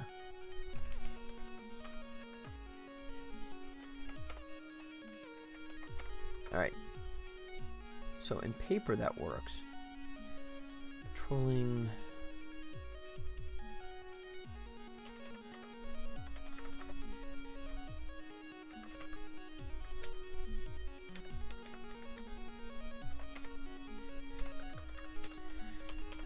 Okay.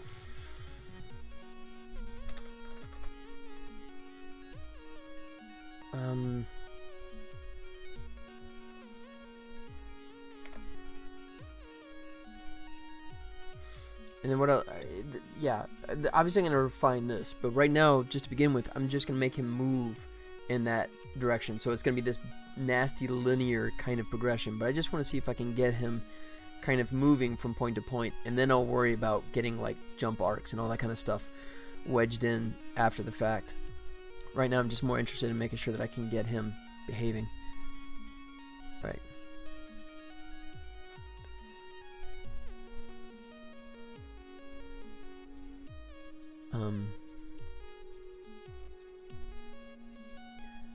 Let's see.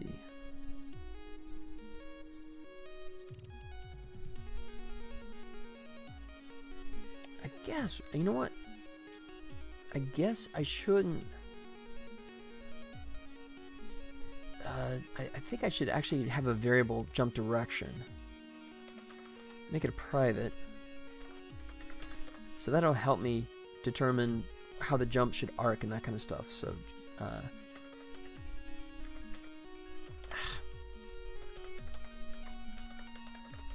Hitting tab when you shouldn't. Does not exist. Oh. Yeah. Calling it something might help. Okay. So jump direction. So rather than do this...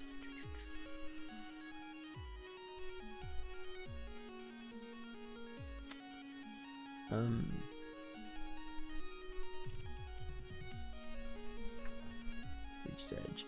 Yeah, chosen path. I'm going to replace chosen path with jump direction. Like so. So that way it's stored and I can check it later. There it goes. Oh, I have a while in there. While's not going to do any good.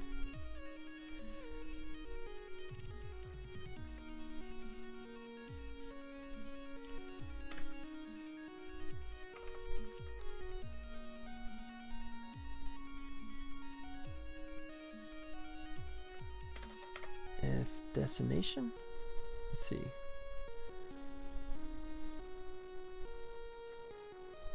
Right, I have that stored, don't I? No, it's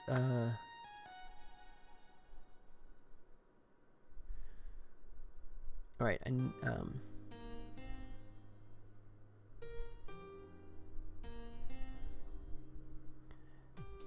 okay. How about a jump destination? We'll add that too. We'll make that a vector 2. We'll store that.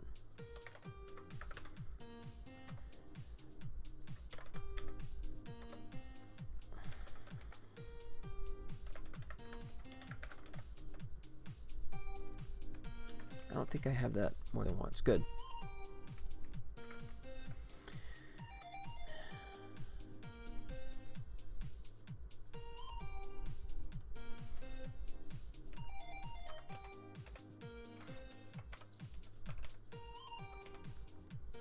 Okay, so I need that down there, don't I? Under find path.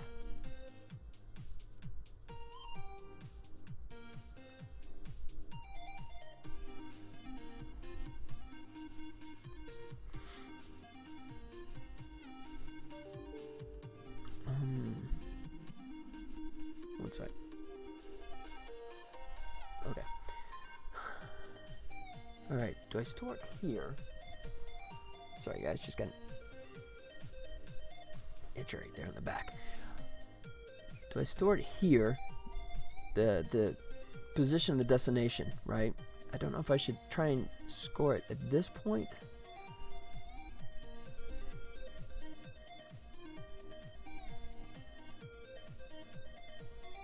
Let's see.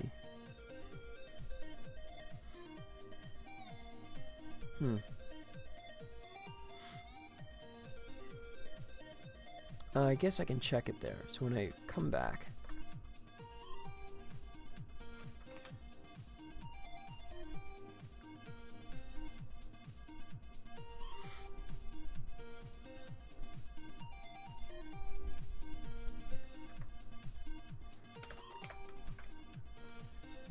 not equal to null. Yeah, there we go. We'll do it that way. If the jump direction is not equal to null, then we can get the coordinates right there. So we say jump destination is equal to, oh crud, he's a vector 2 and that's a vector 3, so we'll just have to do this way. Otherwise he's gonna complain if I try and shove it in there.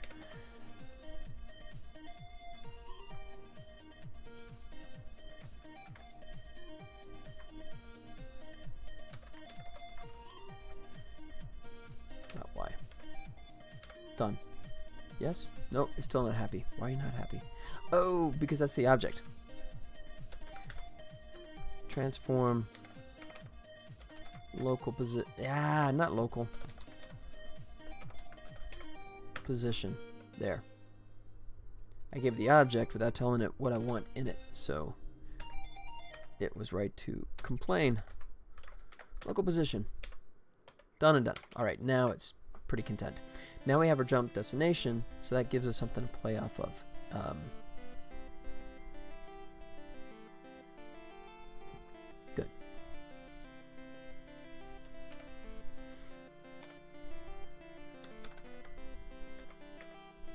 Really? Destination X is greater than transform local position X.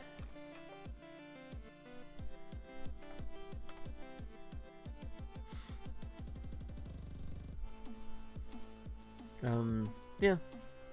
What the heck? I mean, what I'm doing right now, I'm not putting any checks, so it's gonna like go up to the destination, just kind of like probably do this. But if that works, I'm fine with that for the moment. Just to get it moving around from point to point is gonna be a win in my book. So we'll figure it out. All right.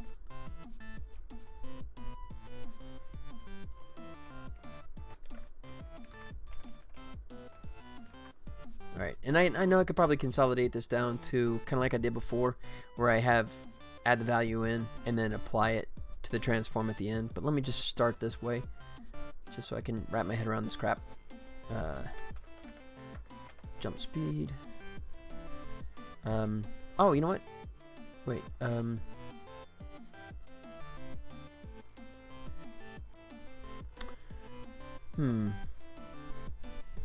yeah, I'll do it. Excuse me. If the destination is greater than, that means we want to be positive, so we'll say just jump speed.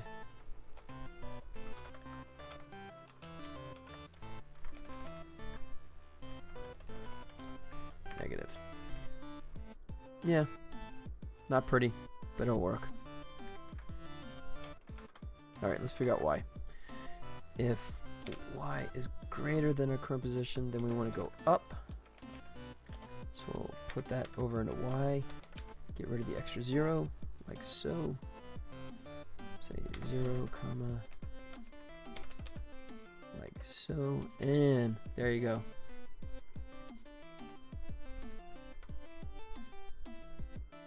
Right, and then what I'm going to have to do, obviously, is add a check in here. When it gets within a certain threshold of the destination, then it should just go ahead and just snap and stop.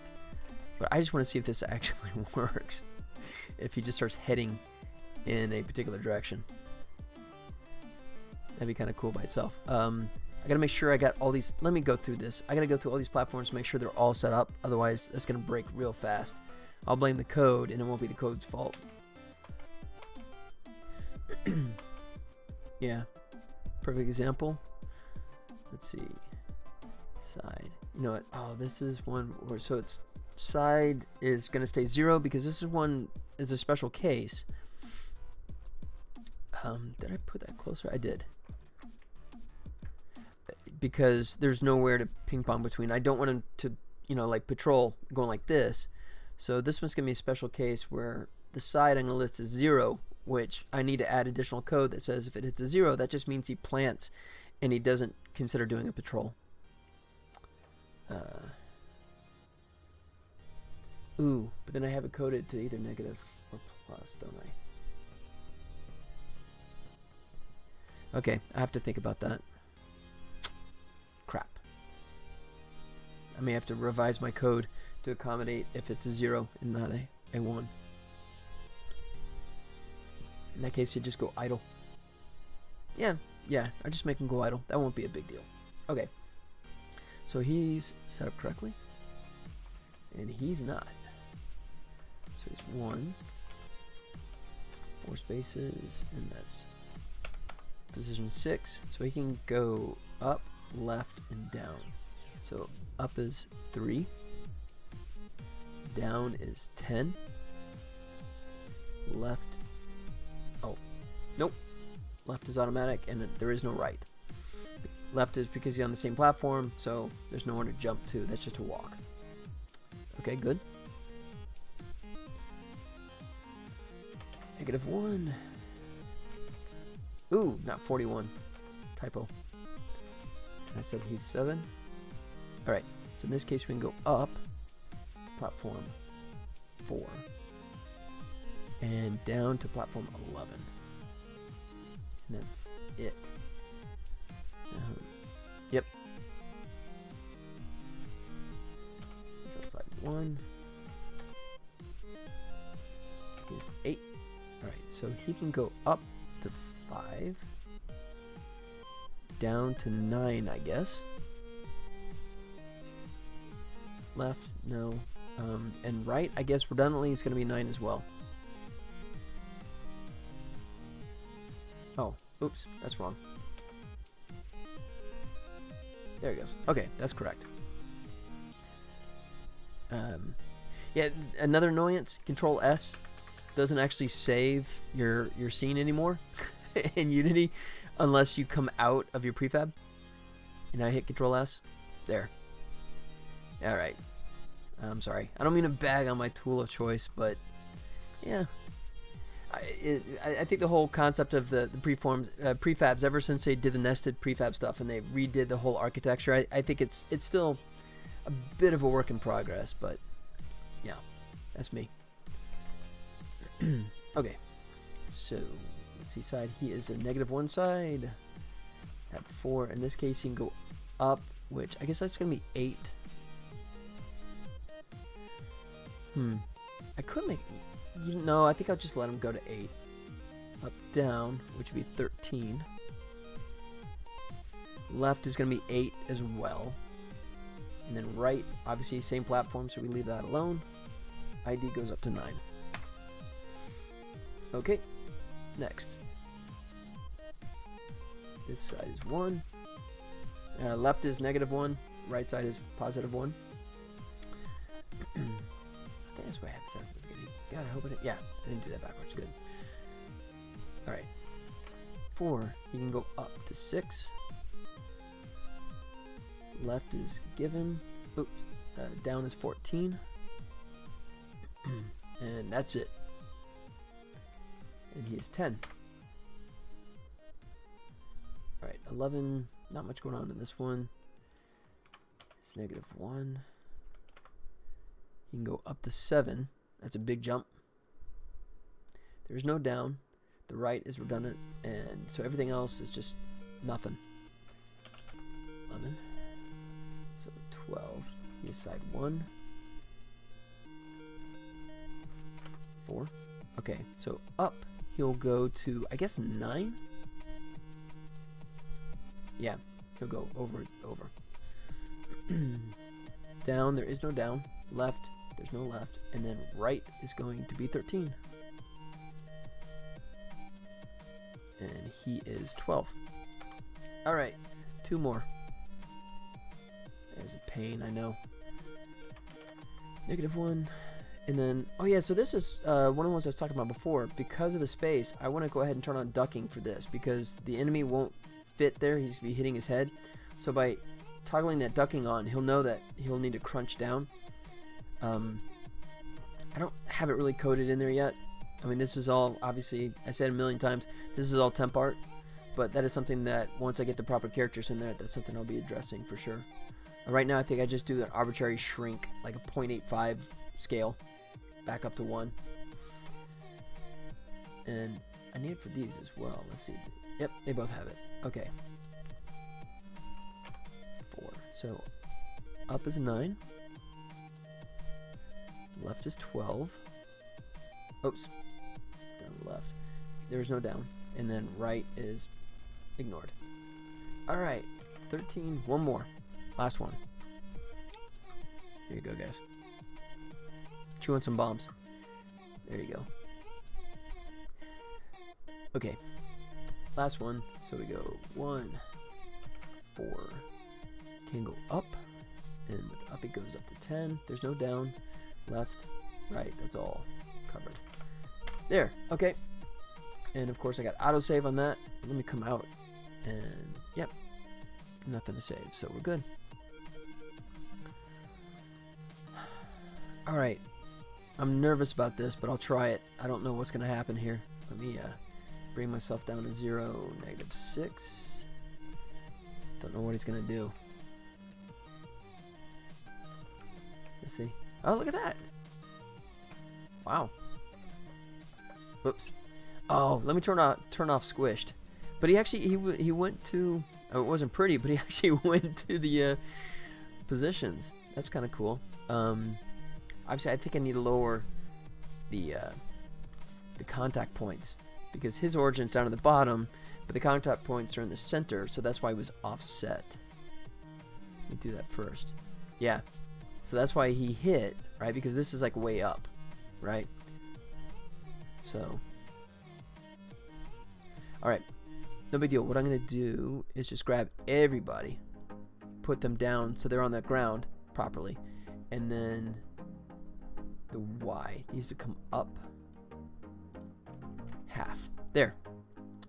So now the pivot point is where it should be. That should make him go to the right space on that one. Alright, and let me turn off squished so he won't actually get squished right now. I turn off my damage. I think I flash, but right now I have like endless health, so I can test this.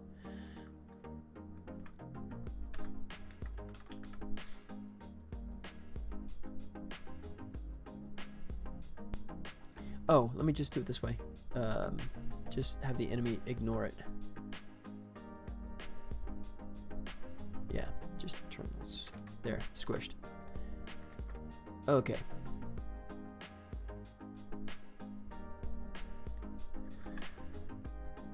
And I'll go big on this, full screen.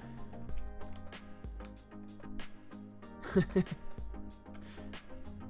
at that. That's kind of working. Well, for first try, I'm pretty happy with that. Uh-oh, did he get stuck? Nope. Sometimes he chases me, sometimes he's just like, I'm over it.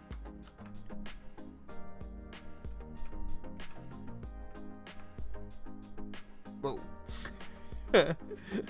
Alright, so when he does the right and left, he's pretty slow, but then when he goes up, he's flying.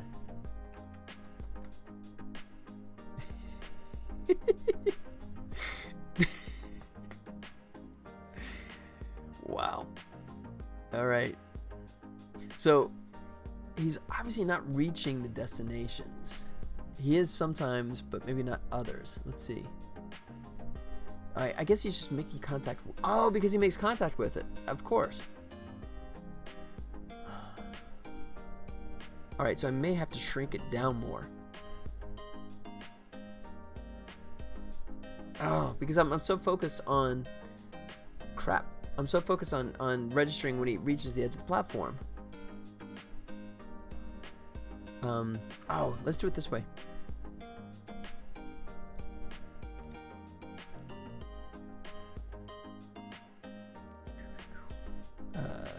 Enemy... Okay.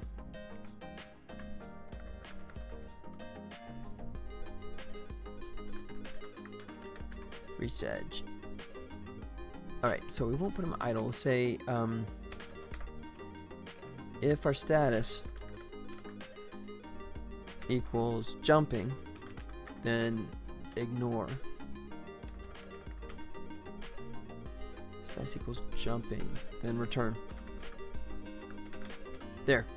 So now, as soon as it hits the trigger box, when it's jumping, right, it's switching back into idle mode and then looking for a new destination, which we don't want, but that means I'm gonna have to go into my fixed update where the jumping is. Right now he's just gonna endlessly go to that point, which is what I thought would first happen, but I forgot about the fact that he gets triggered. So now he's gonna travel to his first destination, and he should just get stuck on it. Let's see if we're right.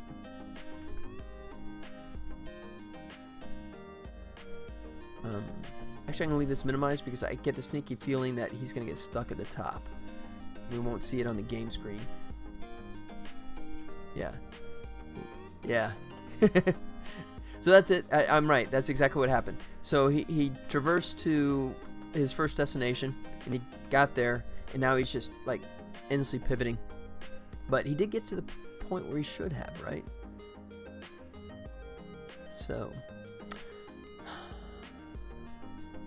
Alright, so the next thing I gotta figure out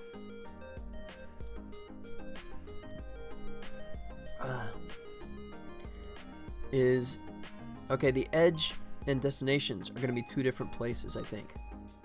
I can't reuse the edge triggers and also use the destinations because Otherwise, I have to like kick in an offset. Although I know maybe it's not that bad.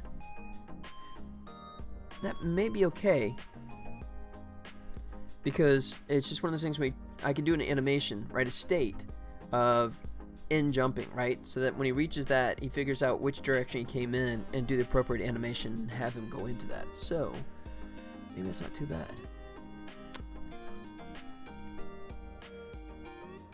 So let's go.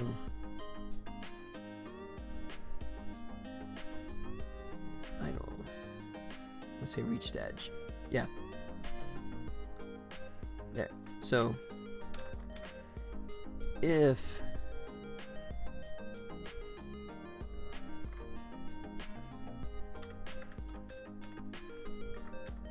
not approximately. What is that?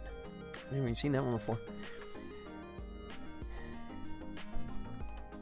Minus that is less than, I don't know what, 0.2? That's probably going to be too much, but I'll adjust it. Let's drop it to 0.1. And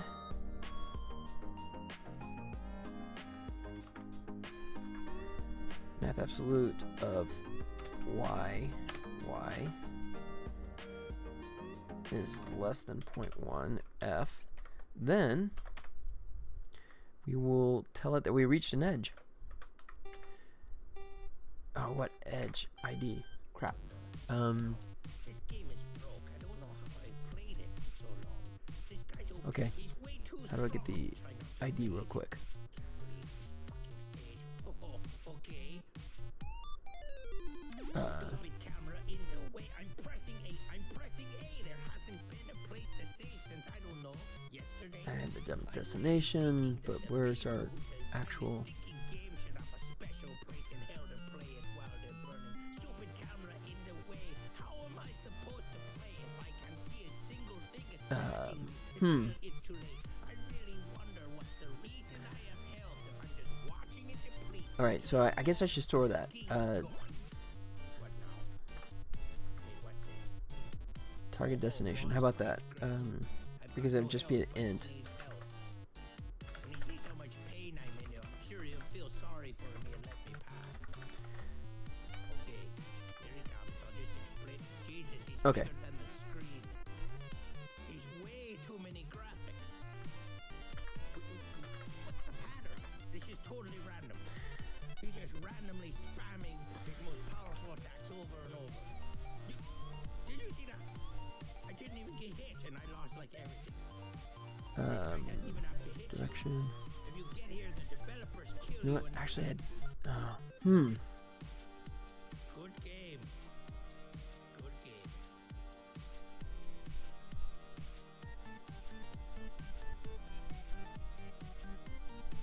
Jump direction. Better crack my knuckles, roll up my sleeves. You gotta piss off the boss so everybody leaves. You don't wanna be around when I'm in a bad mood. I'm an old school boss. Oh, there it is. Okay. Wave my wand and bring it down with a whack roll. Once they see a bring an old school tobacco. You take the D when it rolls the attack. Ever heard a wizard that flow like that? No.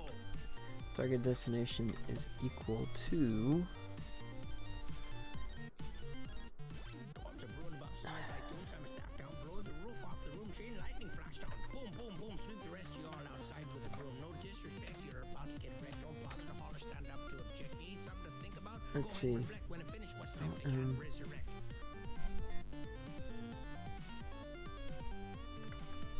That's right, Popsky.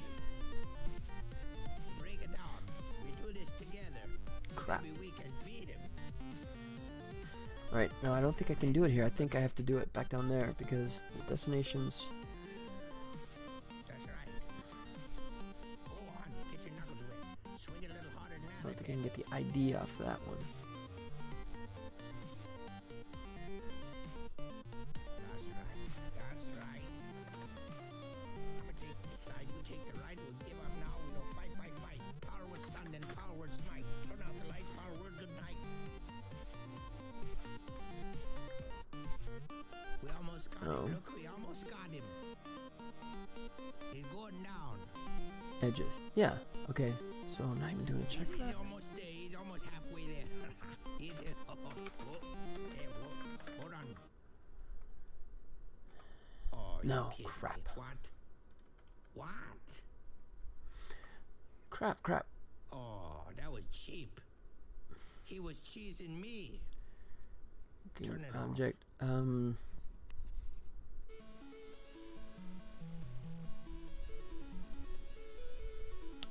God, I could do a really inefficient for loop with the name, or the object, rather, the chosen object.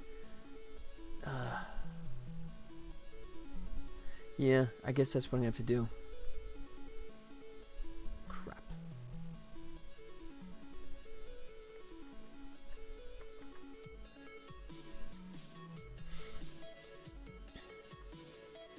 Because we have it there.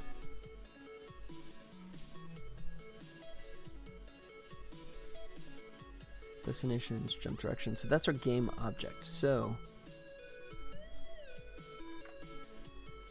oh god, this is so inefficient. But I didn't actually figure out which specific object I was calling before, so I guess this is my only choice. And is I is equal to 0.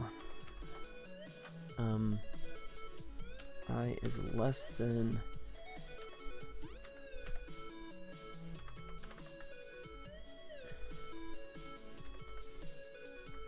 length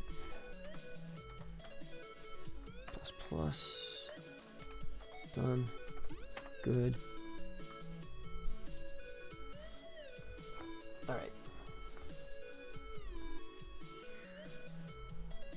Go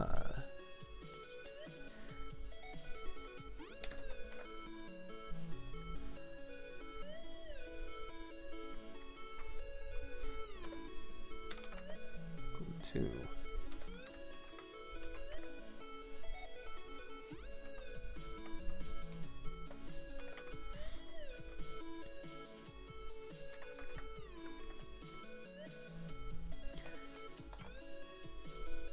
uh-oh. Wait, target. Am I getting redundant here? Target, jump, destination. Yeah, target, destination. Yeah, it's a little dicey on the naming convention, but I guess I'll live with that. Target destination is equal to... Oh, how about target ID?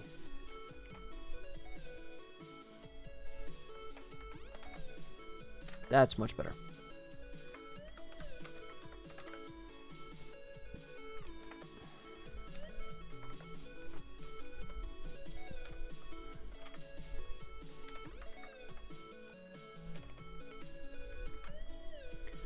Okay, so now we have the target ID.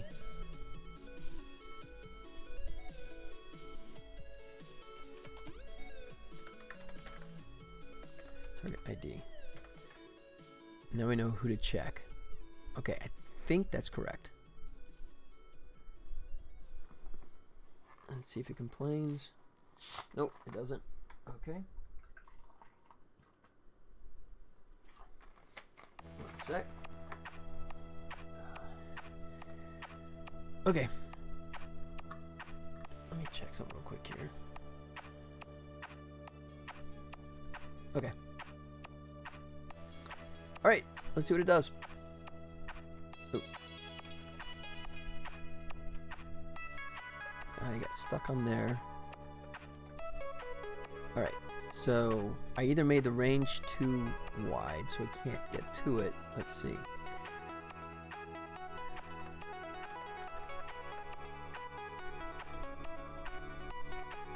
Let's do this. There's gonna be a lot of code, log files coming at us, but at least we can check for sure.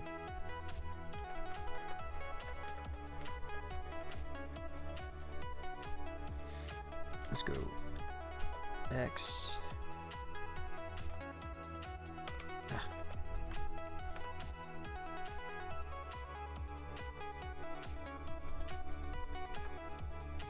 Let's see how close he actually does get.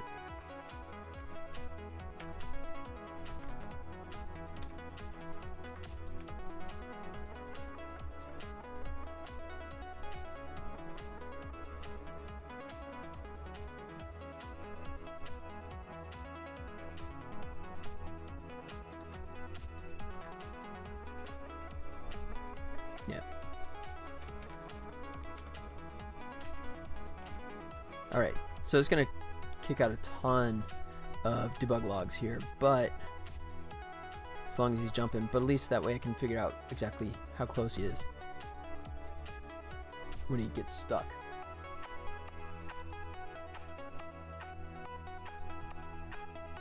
There he goes. 0.2. It looks like 0.2 is going to be our threshold.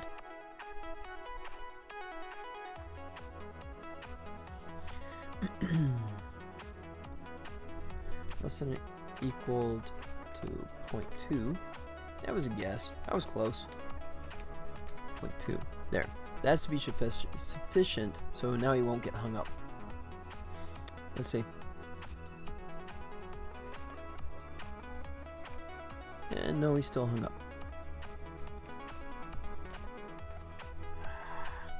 Crap.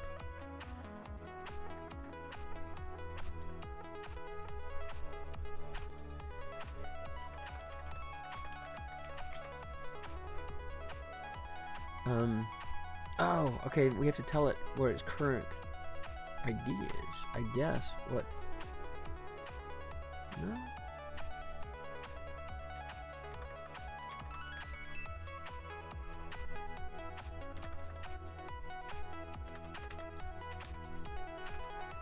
Right. You should hit that. Yeah, reach new edge.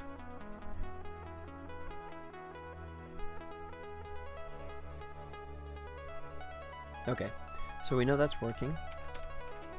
We know that's working.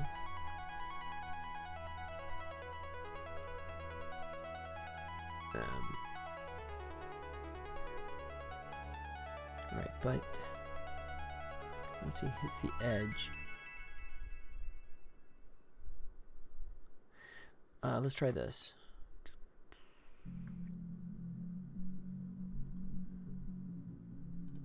Make this public so we can see it. Yeah, let's just do it as a briefly as a serialized field so it'll show up. And see if that target ID actually changes.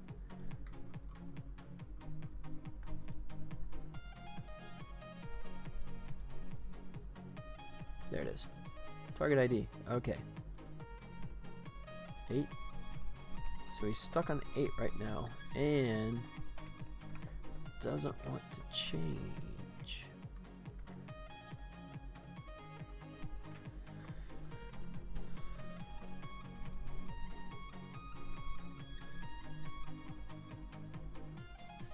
Edge. Oh, because I got that, don't I? Oh, crud.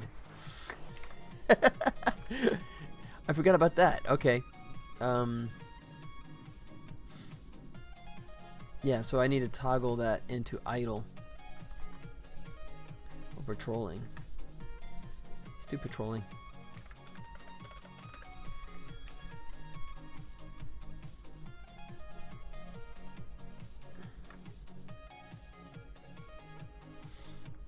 And it'll probably go in the wrong direction, so I'm gonna have to switch that.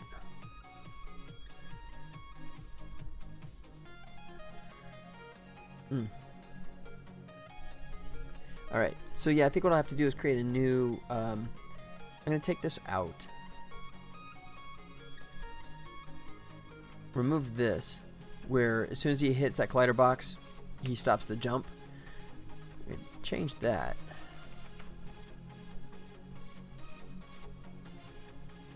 Or better yet, if he's jumping, then let's see, jumping end.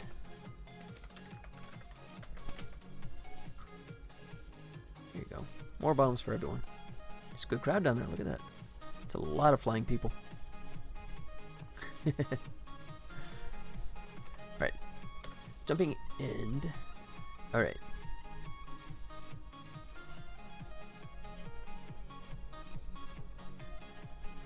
So reach the edge. And we have to check to see if it's actually the one we want. Okay, so jumping. See. if edge ID is equal to target ID, then hey, we arrived. So in that case, we say status is equal to enemy status jumping end. There we go. Now we're getting somewhere. And if we bump through another one along the way, which probably shouldn't happen, but if it does, then we just ignore it.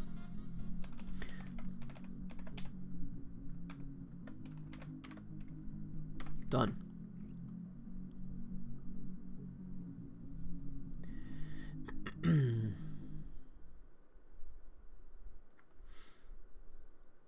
All right.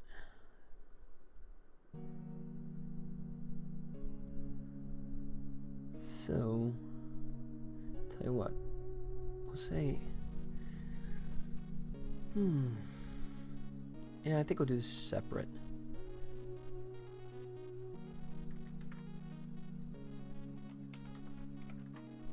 And just remove this from jumping.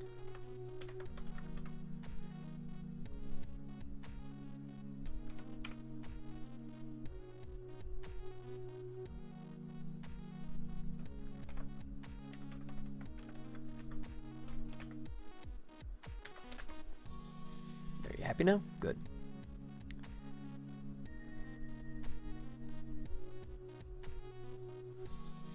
Patrolling, and then I gotta figure out the right direction.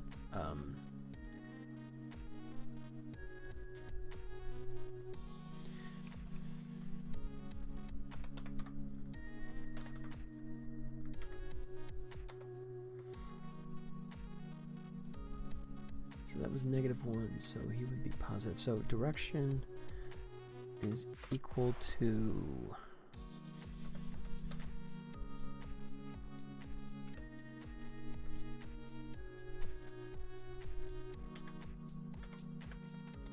edge scripts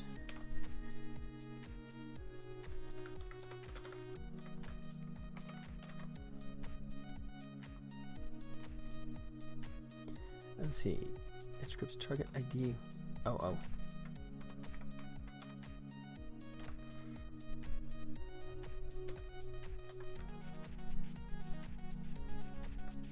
Really? Direction isn't.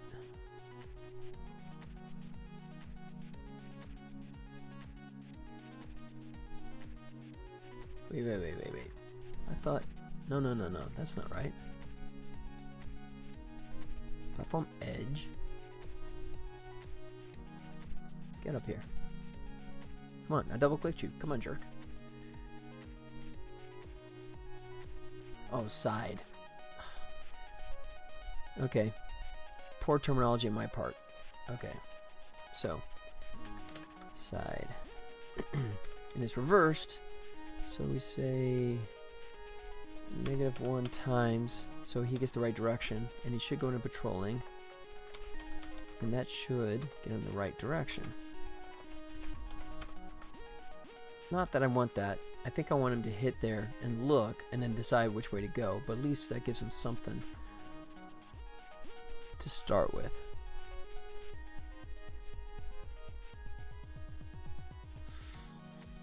Okay. Yeah. Well, kind of.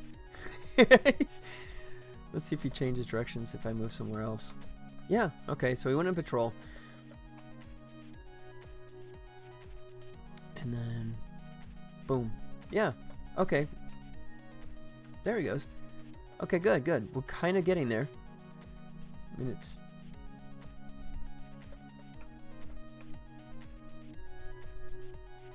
Yeah, so the patrol obviously sends him off in the wrong direction there for a moment. Oh, why can he not get to me? That's... Oh, because I'm out of the threshold range? Or I'm... Oh, that's interesting. So, here, remember I had that arbitrary, if it's, like, within 3, right? Then we can go left or right. In this case, he's higher than 3, but he can't... Or less than 3. Let's see. I'm at 22. This could come back 20. So it's right at 20. So if it's that, it should go left to right, and then up, down, left. Huh.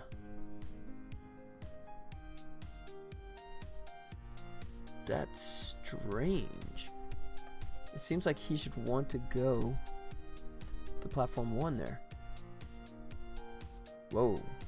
Wait. Okay, the patrolling is totally breaking that, like, completely.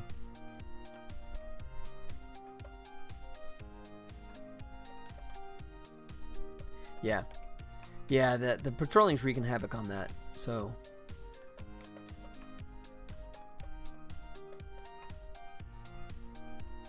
He's totally stuck. Oh, that's one that's a 0. So once he hits that, he's doomed. Okay. So, I mean, I got him going. It's a good start. So, I mean, if you think about the fact that I started here, like, what, 2 hours ago,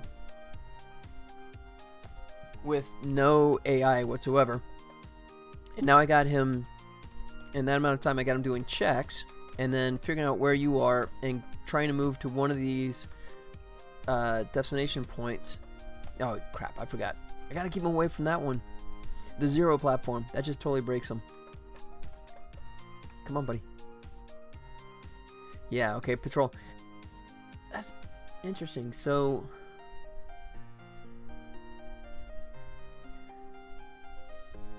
I think he's doing patrol. Let's see.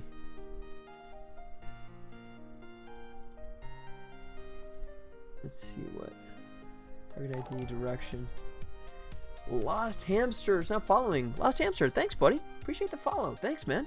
Welcome, by the way. How's it going? Not much to look at yet. I mean, this is all obviously placeholder graphics. Most of the stuff is just stuff, free stuff that I got from the Unity asset store. I will have some real art coming in the not too distant future, but there you go. I'll celebrate the follow with some radical bombing there. There you go. So yeah, this is all placeholder stuff. I'm just trying to get the mechanics laid out and adding some new enemy stuff. So I can show you, I have a couple of different things here. These are like a different type of enemy that's just doing patrols. So that's enemy type 1, and then this guy, which I'm working on right now, I just started working on, is an enemy type 3, right? So there's a secondary one. It's a sandworm that can like patrol back and forth and then go through these little tunnels, right? And then kind of chase you. Whereas this guy is more like sort of like an alien type monkey kind of creature. So he's able to climb and follow you from space to space. Which, of course, right now you see it's just completely freaking out. But right now I was just trying to see if I can make him go from point to point. And he's doing it. Which, that's... No, don't go to 0. Don't go to 0. You're going to get stuck. Alright. So he hits these points, and I sent him in patrol mode, but I'm obviously sending him in the wrong direction. So, if that's the case, let me just, out of curiosity, let me go take this out. See if that fixes it, or if it's something more deeper than that. But I probably don't want him to go into patrol. I want him probably to do a reassess and look around again. Yeah. So he's doing patrol there. Boom. Whoa! And he just takes off to the nether regions. He's gone. Alright. Well, that's not what I want anyways. I don't want him to go into patrol mode. So, alright. Look at that. Alright, give me 1 sec, guys. I'm going to do a quick restroom break. I'm going to head out for just a sec. But I'll be right back and hopefully clean this guy up a little bit more before I wrap up. I got another half hour before I'm going to call it a day. But, yeah, hang tight, guys. I'll be right back.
Alright, and I'm back.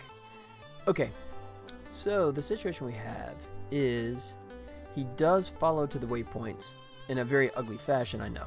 But he goes to it, and then he goes into patrol mode, right? And then it hits, and he goes off the wrong direction. Okay. So first things first, let's figure out... Oh, you know what? Come to think of it, hold on. That may be a problem right there. Did I set him up correctly? He's -1, so that is correct. That's interesting. So he's 1, -1. So I'm not sure why he hit and went the wrong direction. Okay. Well, it's kind of not what I want, but I don't know. I don't want him to land at a point and then go into patrol mode. But I also don't want him to hit a patrol mode and go in the wrong direction. So let me fix that. I think that should be the priority here.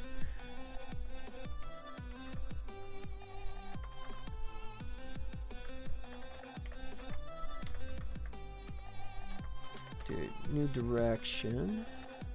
So I'm just do a quick check here to see what is actually feeding it. Put this underneath here.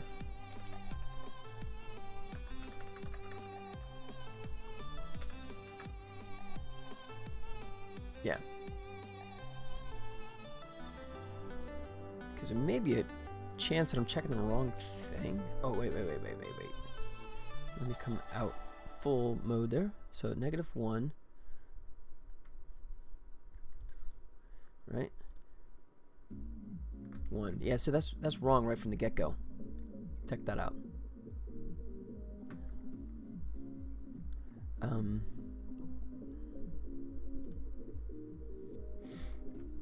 Okay.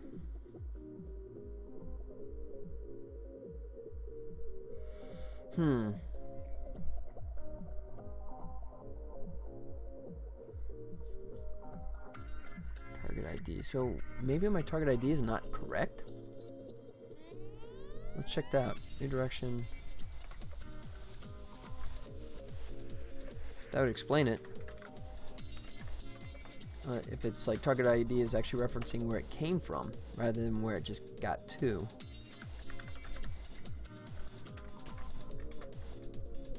Alright. Ooh, let me get out before it freaks. Okay. Boom. 9. Alright, so he says he hit 9 there. And he hit platform 8.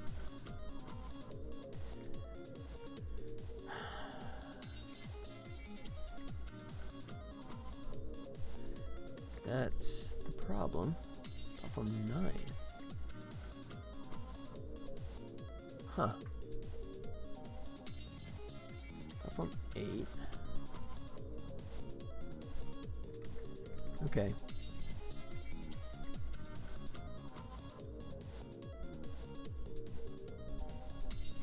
Lines up with 8. Okay, so that...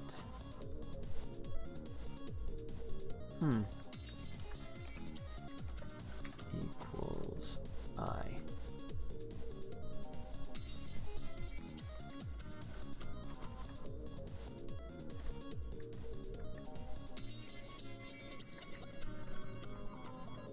Let me check it here, where I'm actually assigning the value.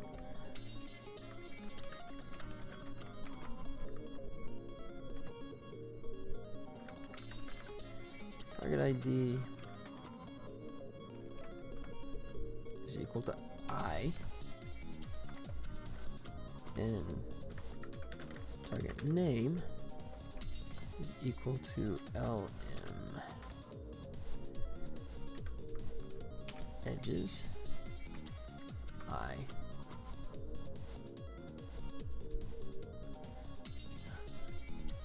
Jump direction. Okay, then I'm already seeing this. Maybe my error's up in here in the determining the jump direction and doing the comparison on that. So let me check this first, but I think I have to backpedal even further. Ah, crap.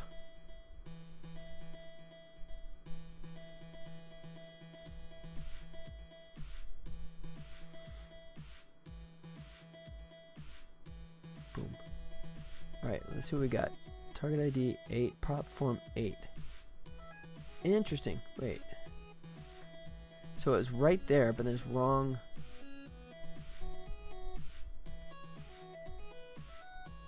Okay. Alright, so that's correct. 8 is correct up to that point. And then it hits 9, and it wants to go down to 9 right now.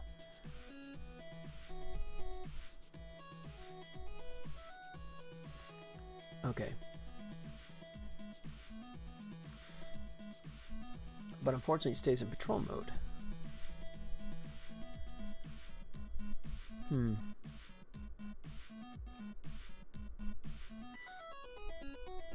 That's weird. That was actually correct. So it hits 8, and it goes to 7. And wants to go to 11.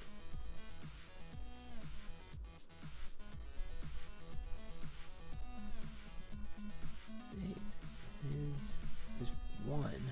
So why did it come up with -1? That's weird.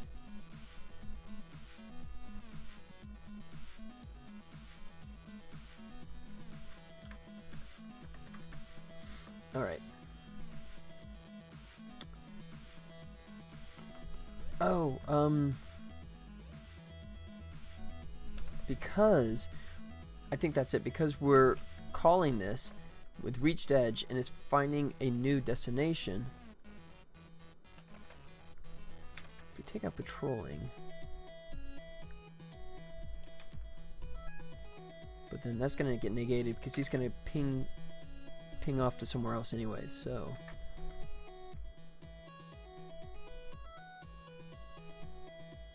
yeah.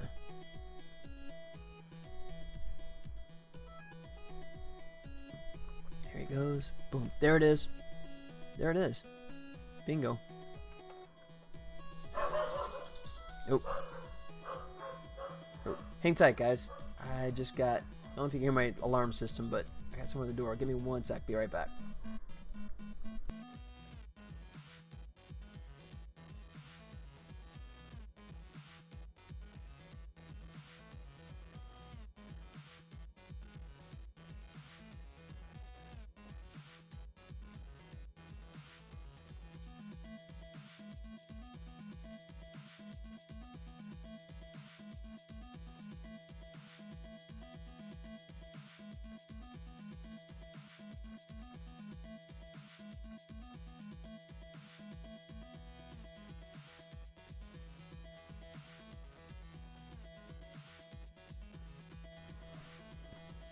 Alright, sorry about that. Crisis averted.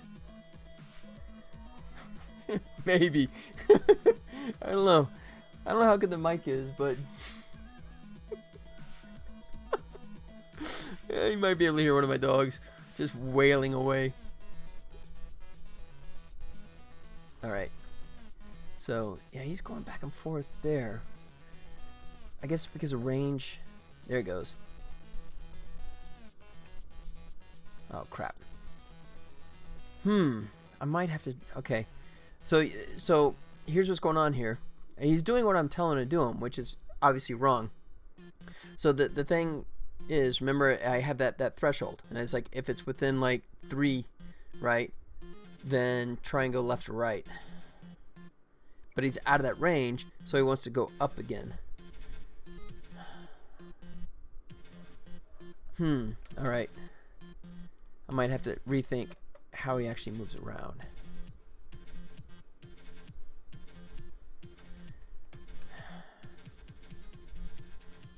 Yeah, so like right there, it'd be nice if he kept coming towards me. So, I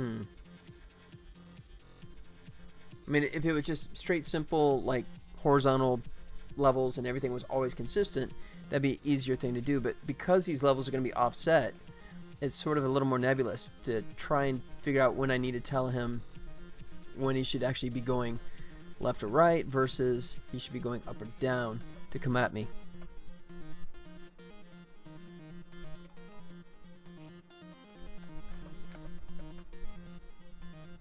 Alright. Oh, there he goes. No, don't go over there. Don't go over there. Good. He's going to get stuck on that little one-edge platform again. Whoa.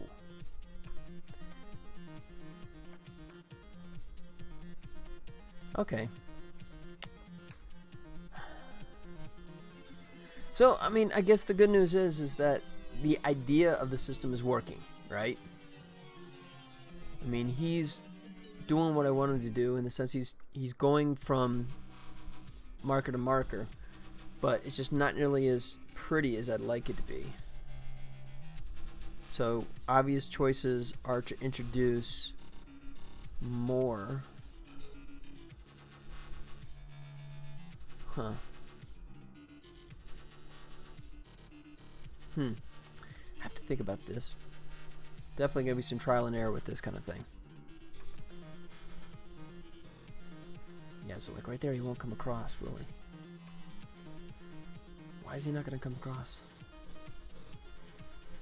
The 13 should have up, down, left. So he should want to go left right now, but he's not jumping across.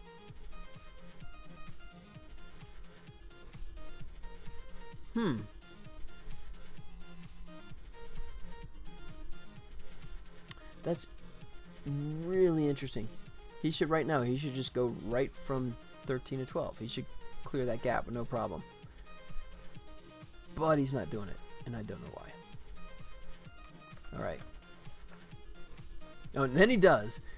Oh, that's interesting, because...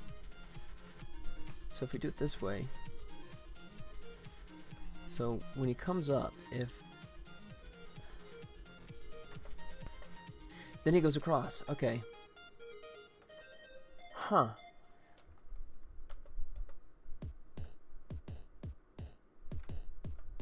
Wow. Alright. I think I'm going to have to revise my target system in going from point to point. I think that's the only thing there. Oh crap, because it's close to what I need, but just not quite. Here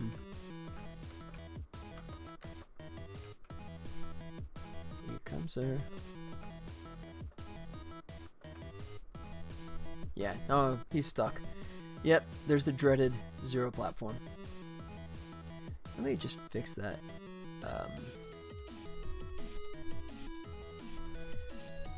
It'll be ugly, but at least it'll work.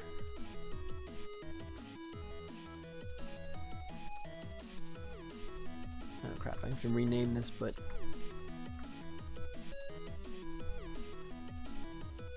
like such. Alright. So this is going to break the crap out of it, but who cares? 15, that's fine. Size, it's -1. There's 4. And it can go up to 0. And that's all it can do. You can't go down, can't go left, of course, or right, because that's the platform. But 15, that's good enough. Yeah. So, I mean, and because these platforms are going to be helter-skelter, because they're going to be in all these different positions, it's not a situation where I can just use a cardinal, you know, left, right, up, down, right? I mean, and not even like an 8 direction, right? Because I don't want to limit it. I want to have these platforms and these levels set up where the platforms could be anywhere. So the system I have is good, but I mean, obviously it would work much better than any other cardinal direction would work, but it's still going to need some tweaking. Alright, so in this case he is side 1, 4, he can actually go up to 0.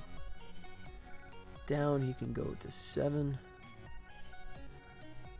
Left, no, and right he can go. Yeah, what would he do?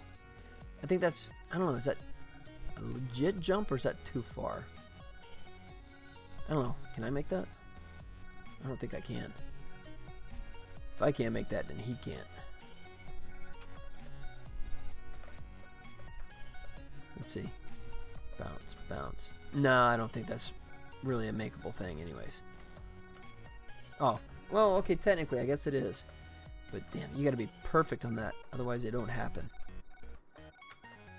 Yeah. Yeah, let it slide all the way down. I think I'm just gonna like do the simpler thing, which is down to 7. Up, down, left, right. Okay, and then he, of course, is platform 4. There. Alright, so now he shouldn't get stuck on that platform anymore, but if he does a patrol mode, he's going to be all spastic, but he's spastic now anyway, so who cares? Come on over, buddy.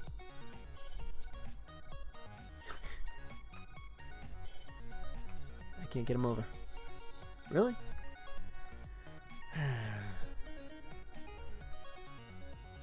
Alright, so I guess left or right should be the bigger priority when possible.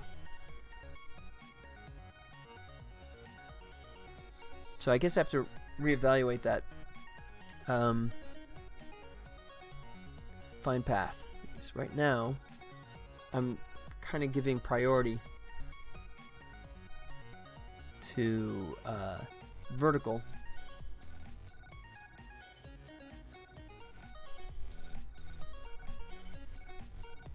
Let's see.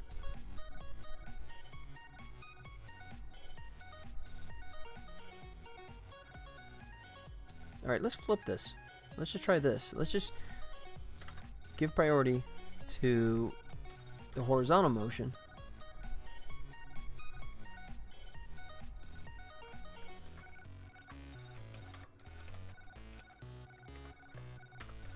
Alright.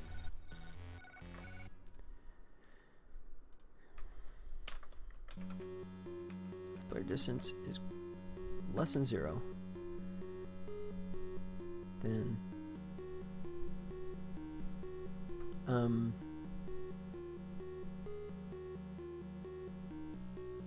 you know what? No, I take it back. Let's just increase the threshold.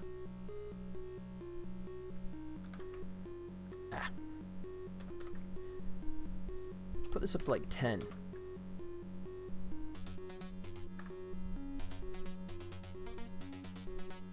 There. So if it's within 10, either upper or lower, it's going to try and go right and left first. So let's see if that makes a difference. It should.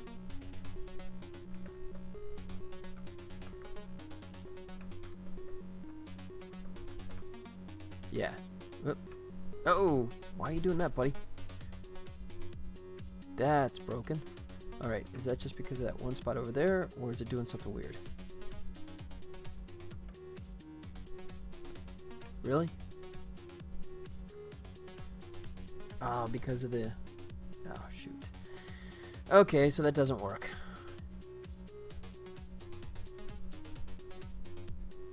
So threshold is within 10, so he's never going to come up.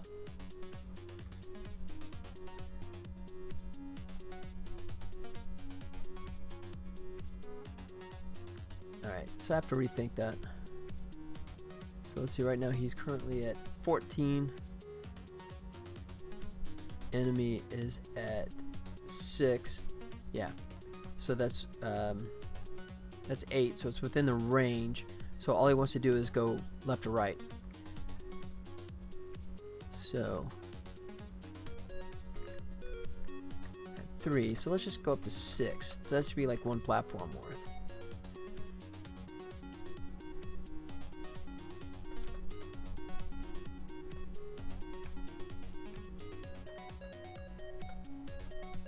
Okay.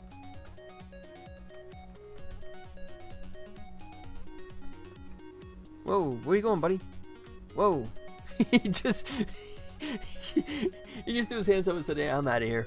I'm off the set." Happy trails to you. Okay, I lost him. So, why did that happen? Do I have something set up on that one?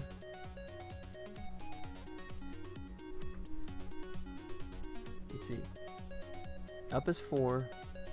Down is 11. There's no left or right, so he can't go left or right. So he should have just gone back to the right, but he didn't. Alright, see if I can replicate that.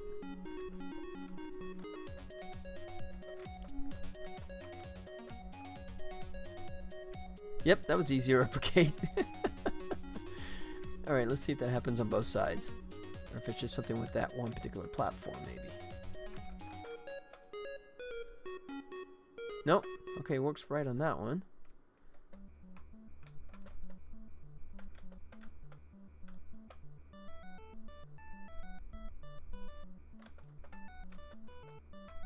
Oh, weird.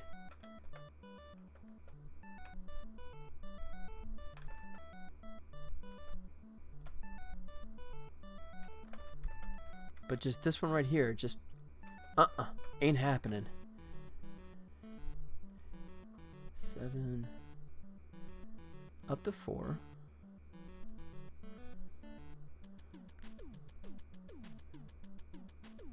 That's bizarre. I'm not sure what's causing him to just ignore that. And let's see. Let's try one more time. Figure out where his destination is, if I have that displayed. Target ID, yeah. 8, 9. Come on, buddy. 8. And just sails right on through. Interesting.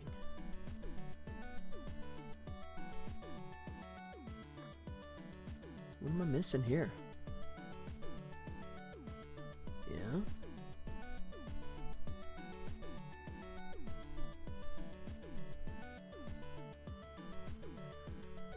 Hmm.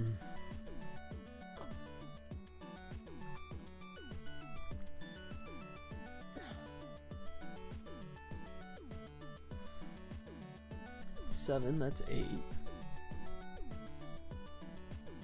Alright, let's just...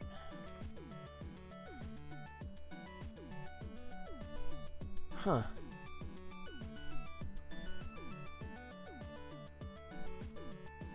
Find path if... Right, we reach the edge.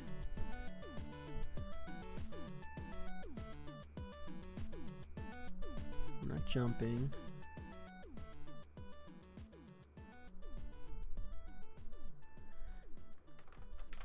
Alright, let me clear some of this stuff out because we know it's behaving now for the most part. Yeah. Right.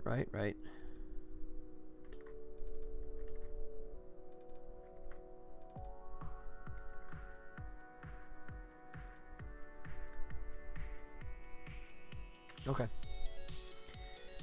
And finally, let's see, reached if ID equals 7.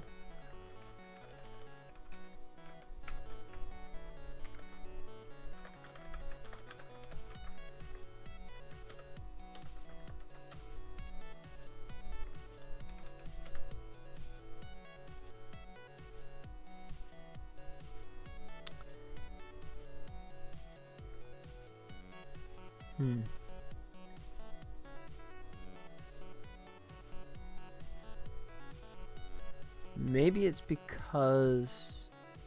Oh. Maybe it's because of the check there because I'm like directly above it. So the distance for the X is throwing it off. Maybe that's it. Is that the only instance where... No, I mean that one's like right above it too. So it seems like that shouldn't be a culprit. Or because it doesn't have anywhere else to go.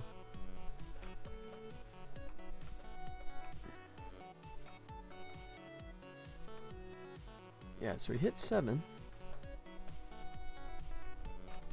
Oh, shoot.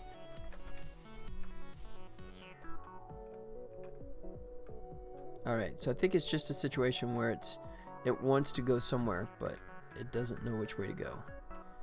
And because the X position is so close, I think that's throwing it off.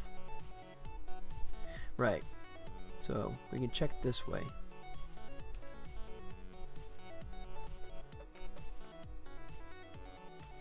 Right, he's down there. Come on, buddy. Come on. There you go. So he should be okay here. Yeah. So that's it. So it's because my X, it's confusing it when he tries to go into coming up there. So that's a bug in my design here in the find path. Right.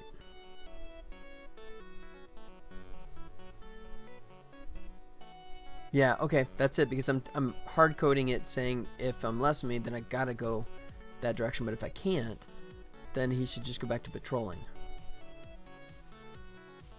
That's weird. I mean, it should go into a jump up. Huh. Alright, I guess I have to do some more digging. But, not bad. You know, I mean, you know, when I started this, I had literally 0 in terms of, I mean, there was nothing for this little enemy guy's motions. And I mean, it's not pretty. I mean, it's planet that's furthest from pretty, but I mean, he's searching where the player is. He's finding that point, and then he's going to waypoints that get him closer. So it's not broken; it just needs refinement. That's good. I'm feeling better about it now. You know, and then I'll have to do a procedure where I kind of like calculate the distance and sort of decide what kind of jump would cover that distance, because right now I'm just doing that arbitrary, you know, freaky little move towards it, and he does that jitter stuff, but that'll get fixed. So yeah. And okay, so like here's an example of something that I'm gonna have to obviously figure out.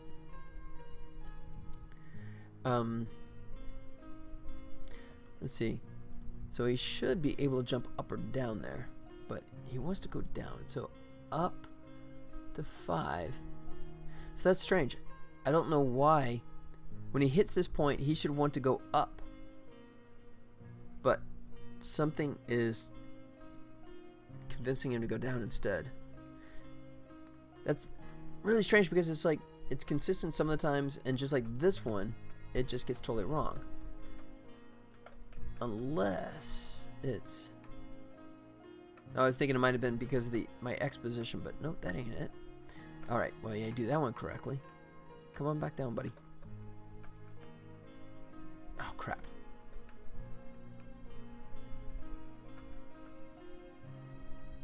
There he goes. Oh, come on. Gotta do better than that. Oh, what, you're not gonna go up there? Why did you not go up there? There it goes.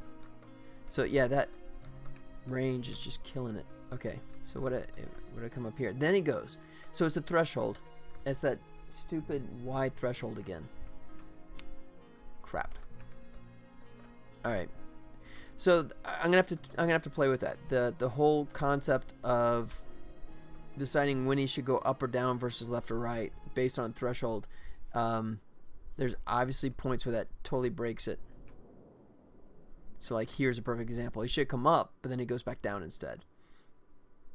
All right, so I have to dig through that, but it's a good start. I'm pretty happy with that. I mean, it's ugly, you know, but it's a start. Yeah, I mean, it just, to me, it seems like a cleaner approach than anything else I could think of. Just and like because, like I said, I need this to be sort of modular, right? So I can build these different levels, these platforms all over the place, and not have to worry about him not finding his traversal points. But then, I mean, if I just did like a standard A-star, like a 2D A-star concept on this, you know, my concern is that the waypoints are going to be like, you know, in the middle here. So he's going to do these weird transitions in the middle of the air. I guess I could look at the, I don't know, I guess I can take a moment and look at a 2D A-star solution as well. Okay. Because I was hoping I could keep this simple enough that I could just do something really, really simple, but that may not be an option here. Alright. Okay, so I guess I will. I guess I'll actually look at A-star. try and avoid that, but I don't know. I'll play with it tomorrow. Well, actually, I'll probably play with it tonight too. I'll probably keep working after I sign off here in just a little while, but I'll keep playing with this just for a little while longer, see if I can refine it, come up with a different approach, so that way he always goes in the right direction at the right time. You know, it's the gray area, right? It's that trade-off threshold. Which way should he actually go? You know?